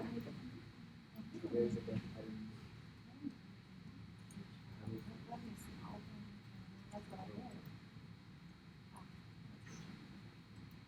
If it is running, then you are accessing it. If it is running. No, don't go. Sure. Well, I mean, Okay, that's fine. Okay. So it's not running.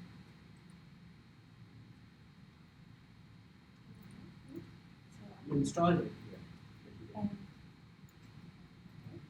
so I just go down the Already, are you in the right folder? I mean, It says Mongo 0103, this name. yeah. Yeah.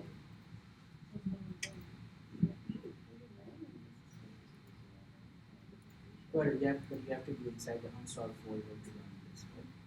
Yeah. You know, in your terminal, do a ls. Do ls. So you see, you're not in the uninstall folder. You are still on the activities folder. You have to go inside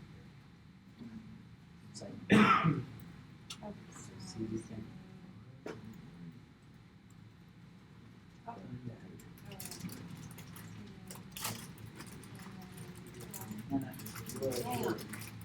Yeah, I'll So the better way is just kill this, delete this,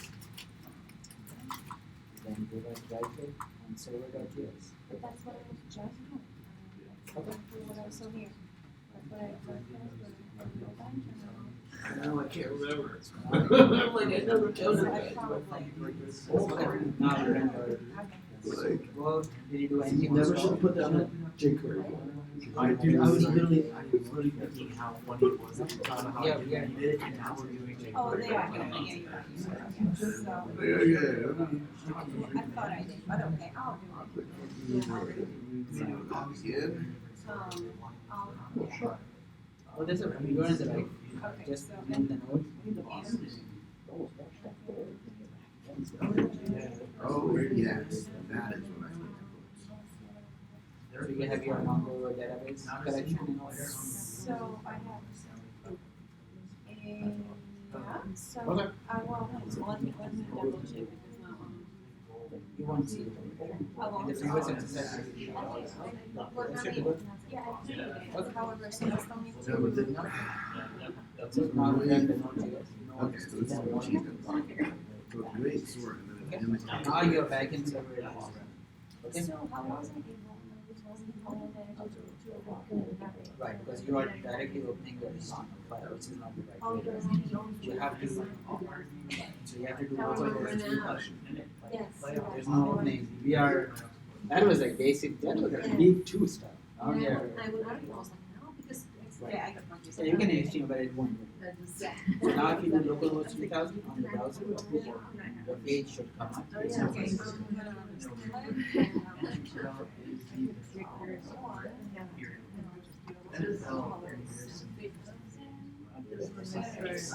okay, now it's back. And that's my, That's your yeah. backend. Oh, yeah.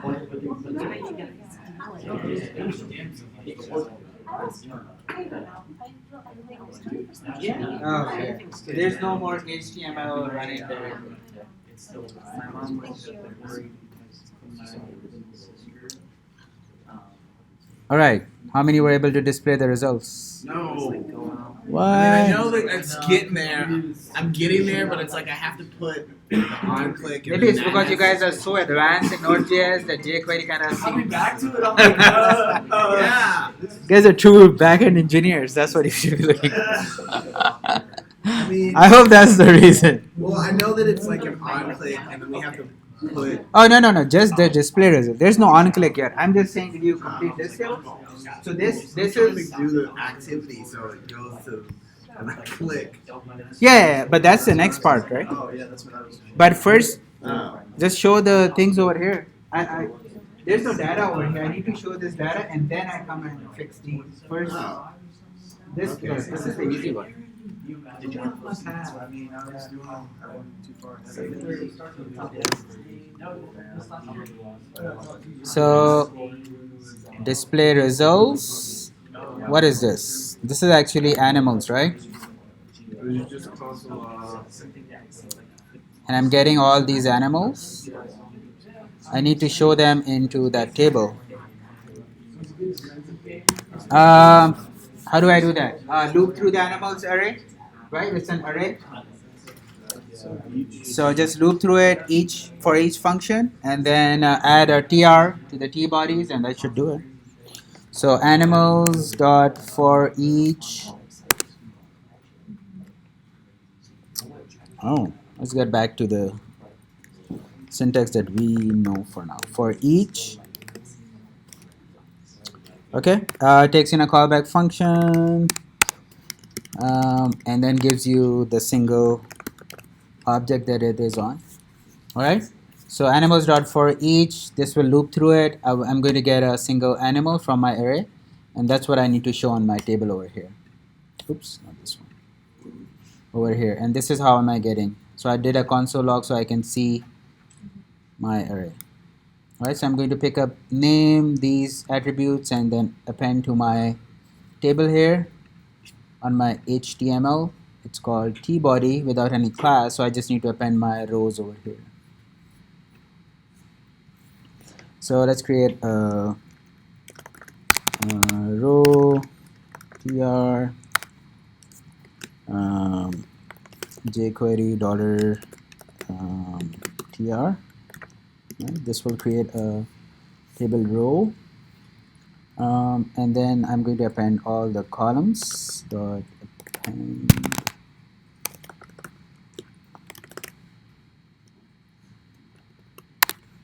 Oops.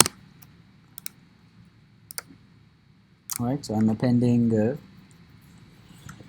What am I appending? I'm appending TDs. So dollar.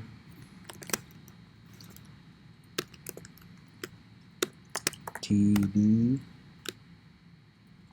Okay, and let's use the text method. I don't want any. What is the text? And my array element is animal. So animal dot first is name. Let's see, yeah, name. So this is going to append. A single, let's see, do I have this right? So append animal.name. Let's try this out before I go ahead and append more. So this should append. The last thing is, did I complete this? Yeah.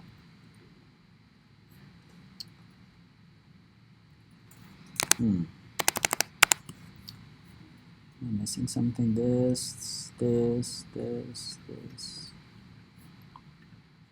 Okay. All right. So I have to append to my table, which is tbody, right? Dot append the row that I just created on the top. That should be it, right? Yeah, let's see. Ah, there it is. All the names. So I just did an append, animal name, and now I just keep doing the same thing over and over again. Let me make it in a new line so that you guys can see it nicely. That's better. So appending this thing, you can pass multiples in the append function. So I'm just going to keep passing. So the next one is animal dot numlegs.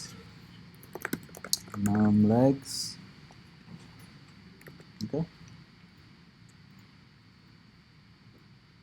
Oh.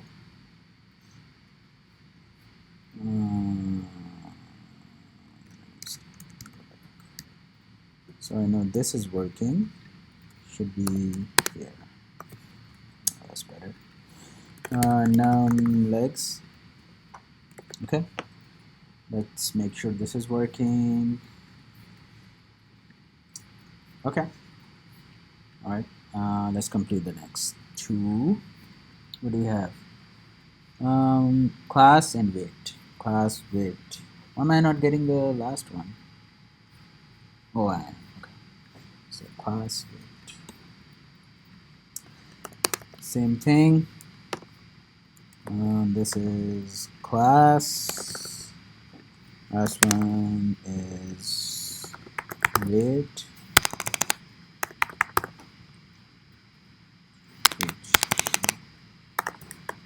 Weight, and then this is called.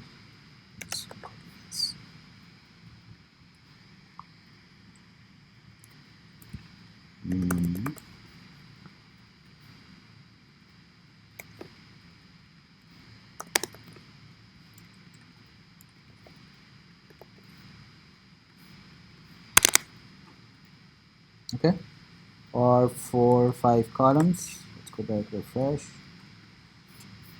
Need the console, and this completes the first display.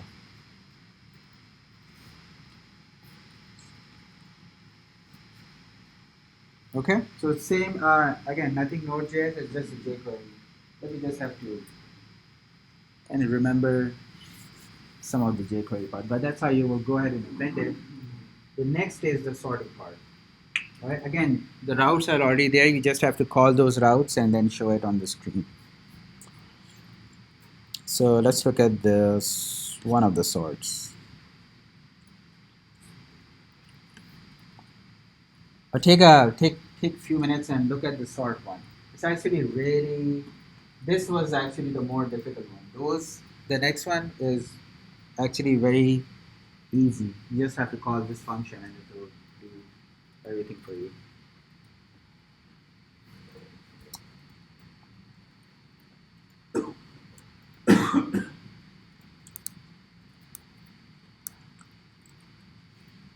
Display results. Oh, where's the, oh, so I have to write those to click functions, okay.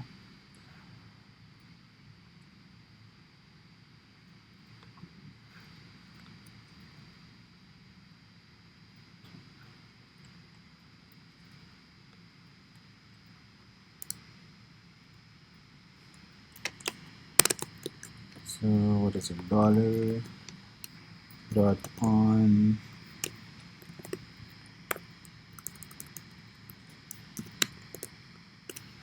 what is it called? Weight sort. Okay. This is called hash weight sort. So on click of this button, you have to do something. Function sort this.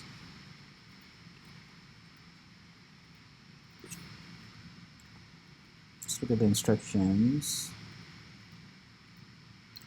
Make two Ajax function that fire when user clicks the two buttons.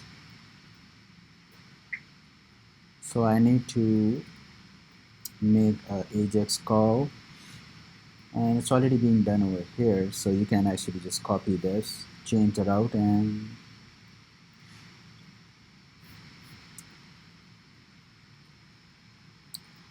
is that it? What do you guys think? So when I click the wait sort button, it should make a call again to the wait method, wait API instead of this. So this, I can copy this inside it with the wait route, and it will give me the sorted ones. Can't be this easy. Let's try this. So same code, make a AJAX call. This time instead of all, I'm going to call wait. Is it called wait or waits? Wait. Okay. This will give me sorted animals by weight, right? And then I just call my display results.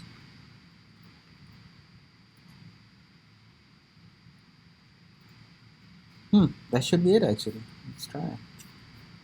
So I did this one. Ooh. Okay. Keeps adding more. Sorting. Well, not sure. So how do I fix it? I need to clear my table, right, before this happens. Send my display results. Let's go ahead and clear our table. How do I clear this? Anybody remember? Tbody dot empty. Okay, so this will wipe out my table and recreate everything. So that should be easy fix. Let's see. Okay, so every time this is, then I sort. So this should be sorted now. Oh, there it is. Okay, it's in descending. Why is it descending? Because probably on the server side we have descending. Okay, so you guys see, there was actually, you can just copy from the first one. This is the same one. You're just using the route to wait. Now, what do you have to do for this one? Sort by name.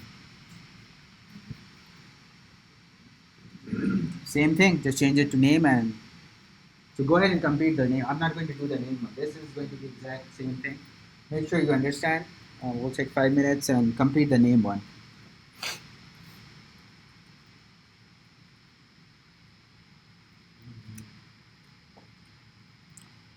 So look at index.html. Instead of wait sort, it's called name sort. So you on click of name sort, call the slash name, and that should be it.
Any questions on this? Does everybody understand how this works?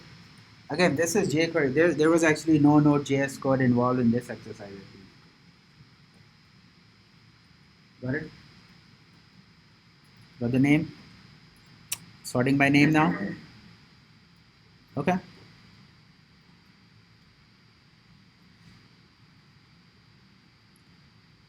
All right. Let's do last exercise. So in the next one, we did our web scraping. We did our MongoJS part.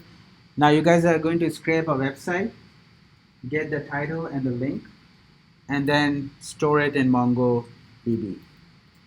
Connecting the dots. We did all of these separately. Now you're going to do it together.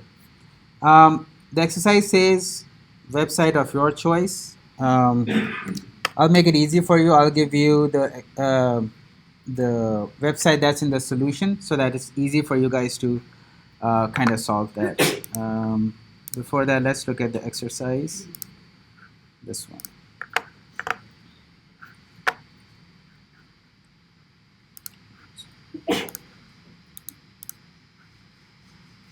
All right. So again, look back at the previous exercises. So you're going to scrape a website, okay? And then get the title and the link. Get the title and link, just two things, all right? And then store it into your Mongo database. Okay, let me give you the website that's in the solution so it's easy for everyone to parse through it. Let's see. news.ycombinator.com. That's the site. So look at the site. Look at the code that is already given to you. MongoJS there, Axios, Curios, right? So we did these two separately, these two separately. Now everything is coming together.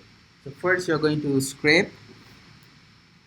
You're going to write a route that scrapes, gets all the data, and store it in your MongoJS, and then retrieve it from there.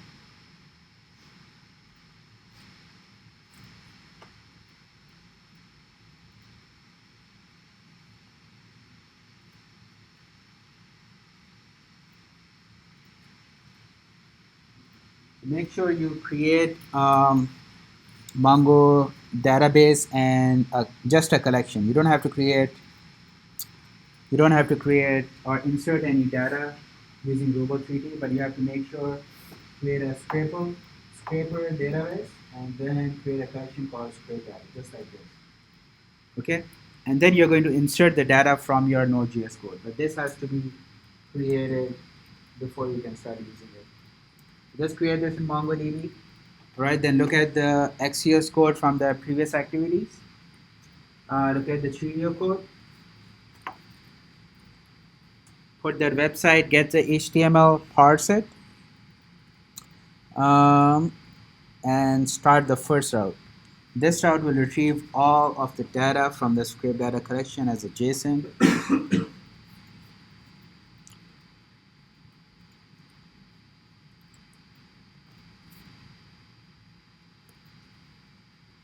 Actually, I would suggest complete the route 2 first. Route 2 is the one that would actually scrape the data and then store it in your Mongo database. I'm not sure. I think they're opposite. I think route 2 should be done first, because if you do this, you don't have any data right now. But if you do this and you've done correctly, you will have data in your Mongo database. What is it? I selected out. It's news.ycombinator.com.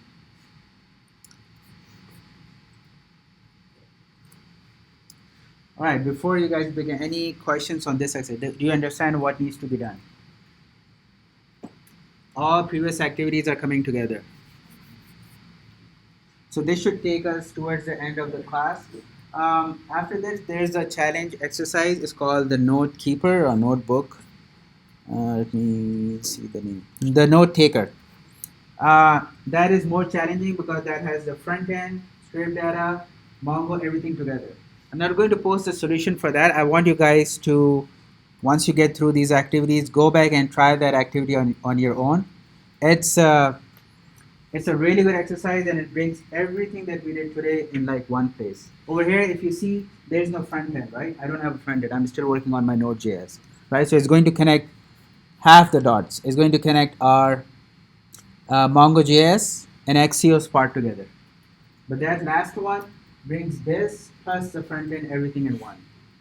All right, so I'll try to complete this one in the next 15 minutes or so. I'll see if I can start this exercise.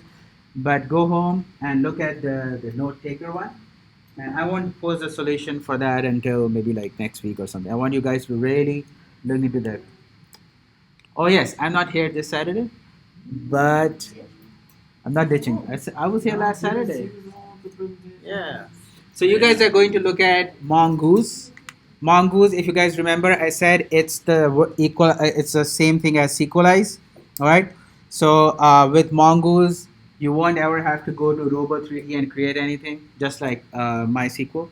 All right. So that's what on Saturday. Again, I'm not going to introduce the homework today. Please, Nick or Troy, if you guys are here on Saturday, can you remember to introduce the homework on Saturday because it's due next Saturday. Okay. All right. And then this Saturday is the portfolio thing. All right. So that's all. Please work on this exercise. Start with route number 2 first, and then come to route number 1.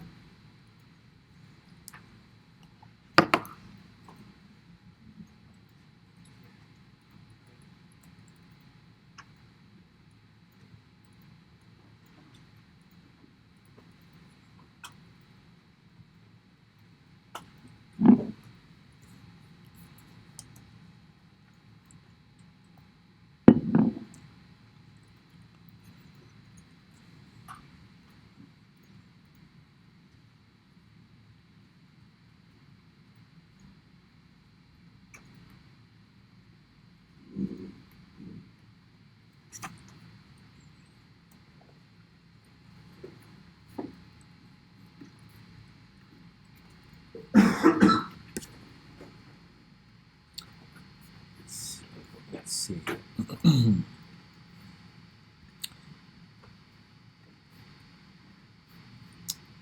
Let's make sure I install dependencies.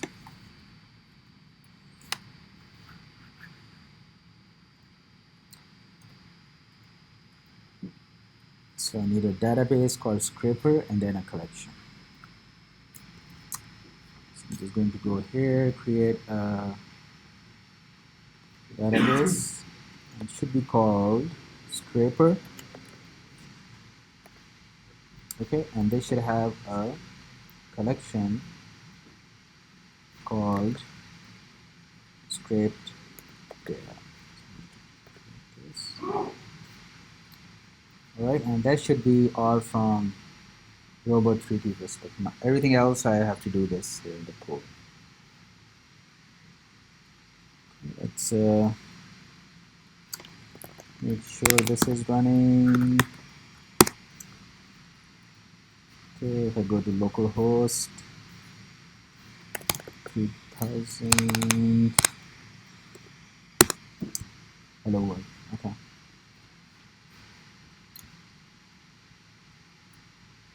I'll start with the second route. So what is the website?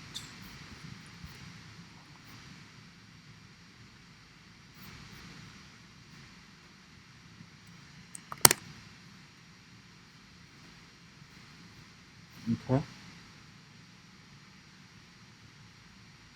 Spread should be okay. Before I say anything, let me look at the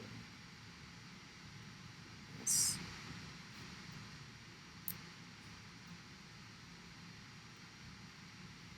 So I'm trying to find this thing, okay, and then the link for it.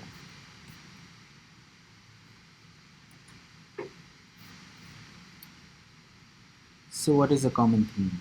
This one, title. Let's look at the make sure something else. Okay.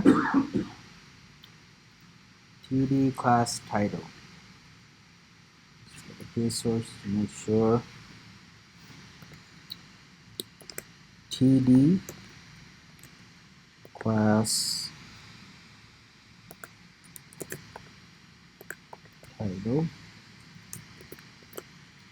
31 results. Okay, so this is fair to say that this should give you, should run a loop on TD class title, and this should give you,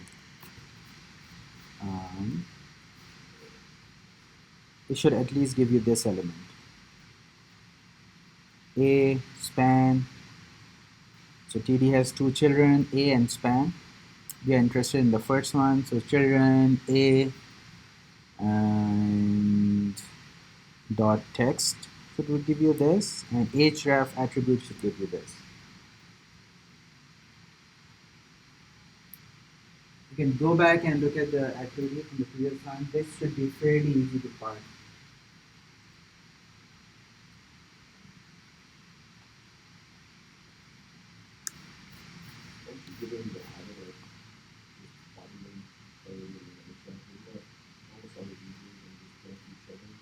So ahref, it's there can be more. I mean, these things, these are also ahref. These things on the top. So the easiest way to find is actually if you search for heading that you're looking for. Facebook's new cryptocurrency. It's better to look for this, and then you'll be able to kind of come directly to this. Sure, like the TV class, no problem there. But when you're instead of doing children, define the URL, just do a find for like Yeah, that's what I said. We have two functions, but you have to get to this and then do a find. Is that what you're saying? Yes. Yeah. Like the find feature is almost more useful than children. Exactly. You're right. You got it. Yep. That's the reason I showed both children and find. Find is should be easy. Because it doesn't matter how deep it's buried. It will find it. Yeah. As long as there's only one AF code here. And see, in this case, perfect. One line of code and that will work. Yep. Yeah.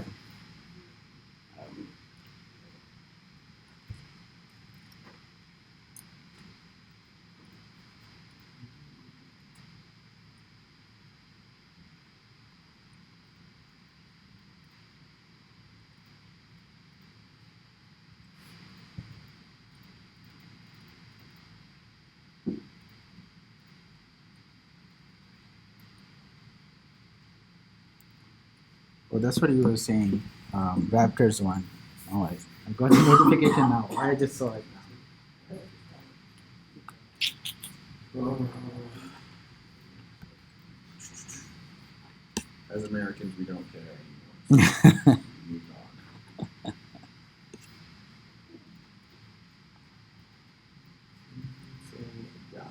on. Did they start? Dynamically start on the second round at least?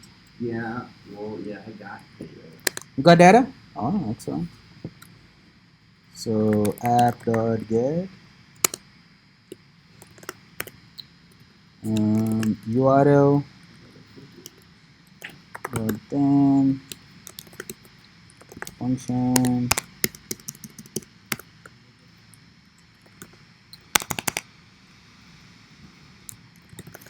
response, and the website is this.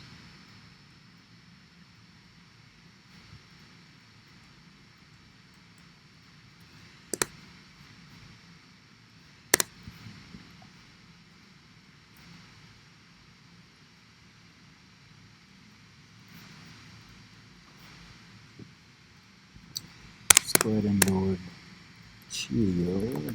Let dollar is equal to Cheerio dot load and response. Okay. Site crashed. What did it crash?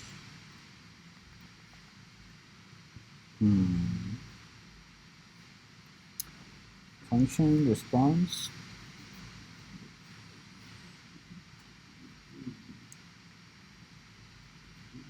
What did I do wrong? Oh, app.get is the route. That's R. Oh, yes. So, app.get is our route. Let's see.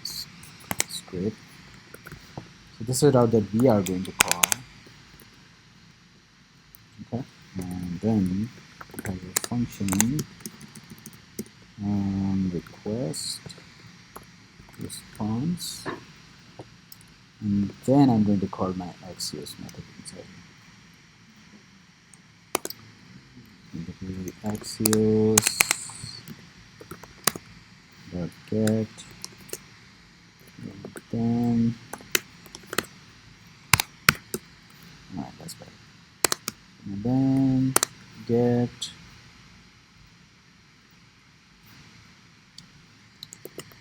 so I'm getting this, and then I'm getting back some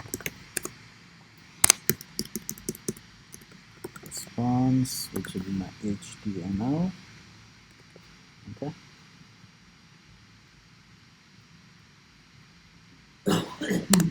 And then I'm going to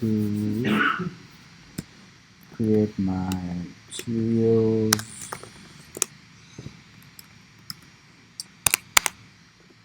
Cheerio.load response data. This will load the HTML, and now I can go ahead and parse it. Okay. Alright. So go back and look at the activity, same thing, run the loop. But this time I'm running the loop on, what am I running on? Title. td.title, title. So, dollar td.title. Yeah. td.title.each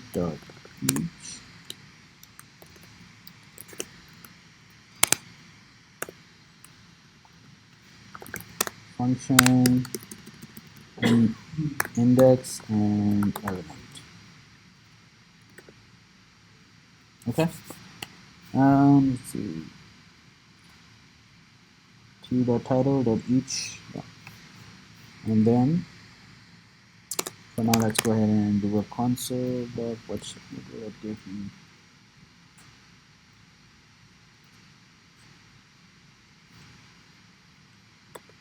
Console log dollar element dot text. Let's try this for now and see what happens.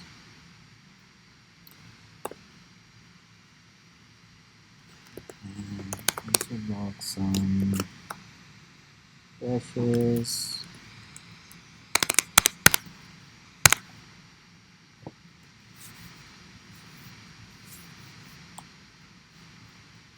Okay. So how do I get this? Just do localhost this slash script, and let's go back to our console. Ooh. Oh, it is. What is it? I called it script. They said call it script.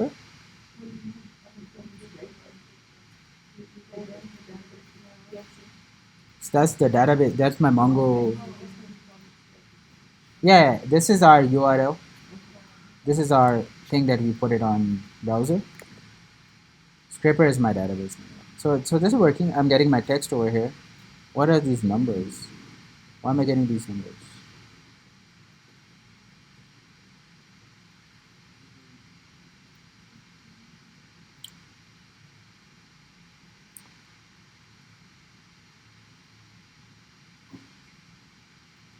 Okay, maybe it's just what is it? It is part of it. Oh, is it? Part of the title.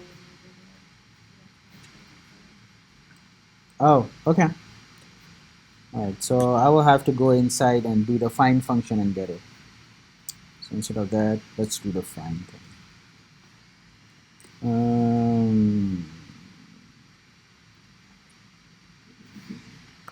Not find. What am I looking for? A, and then a.text.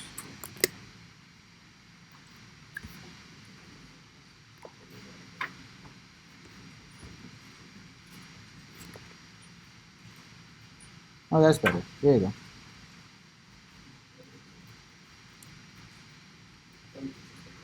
So this is how you scrape it, and then use the db.insert, and you can insert these titles into your database.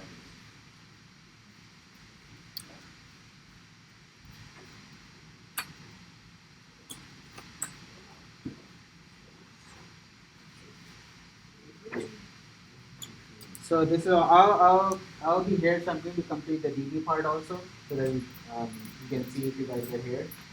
Otherwise, that's the end of the class.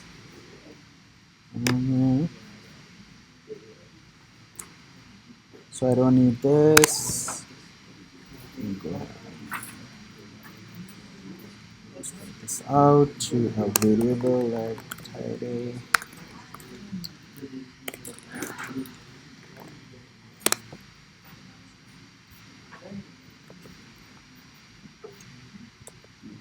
Okay. So these are the titles, and I want to store these titles in my database. So what do I do? db dot script data. That's what I call my collection name. Dot insert. Insert should have a JSON, and what do I call this? New line. Let's call this title. Okay, and I'm storing this variable over here. So if this works, I should have something in my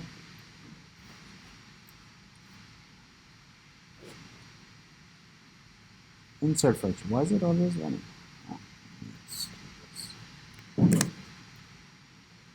Okay, so now if I refresh this, it should console log and should have gone into my MongoDB. Let's see. Oh, there it is. Oh, look at that. 50 parsed. Oh, there's no title. That's great. So insert it. Oh, some of them don't have a title. Oh, interesting. Very interesting. Guess you can put an if condition. If there's no title, don't do it. If title, then go ahead and insert. Otherwise, don't insert anything.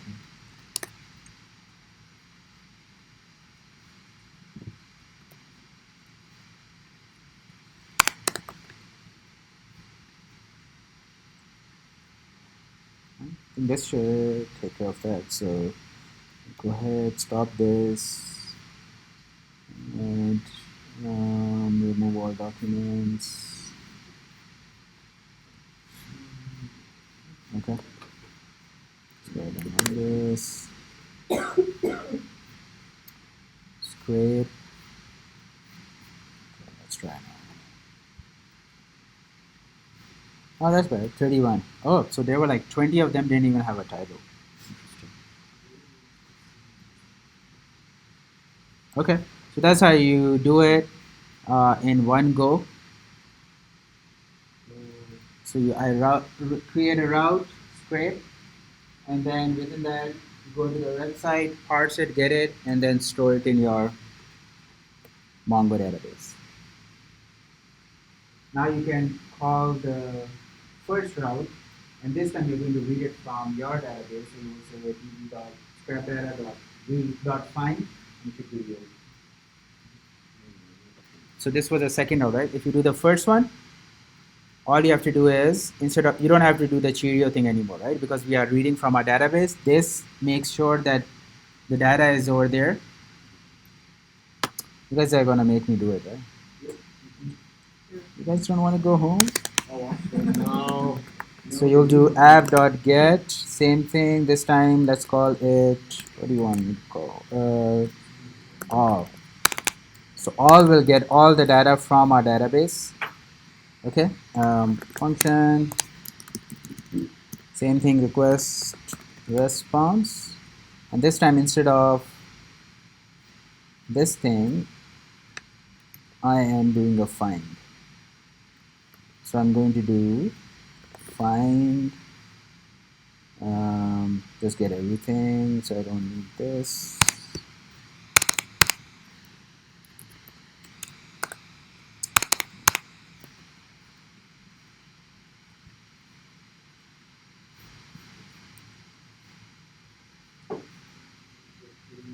What is it? Well, pretty is for the terminal. Over here, no, nothing will happen, right? Okay, and what am I missing? I'm missing the callback function, which will have our results. All right, so let's call it header and results. Okay. Oh, what happened? After this, callback function, error, results.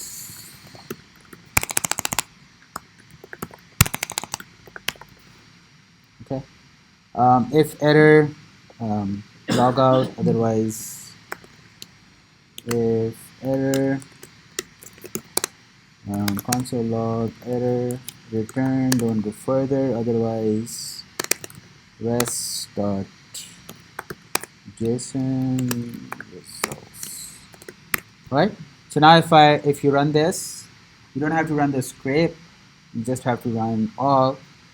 And if this is successful, it will give you all your data back. How did I close it? Okay.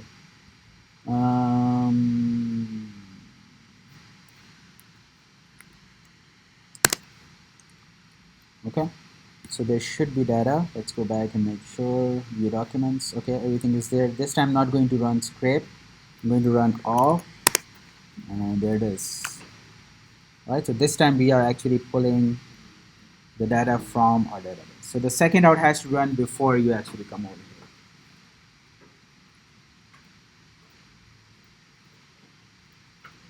Question? Next one? It makes sense. I was changing things up. It displays. So, functions. Make sure to look at exercise number 12. It's a little bit challenging because it brings everything together. You have a front end, back end, Node.js, MongoDB. It's like a mini project almost.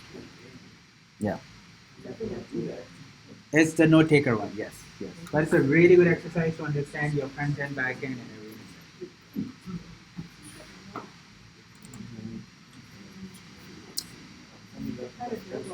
That's the definition of full stack.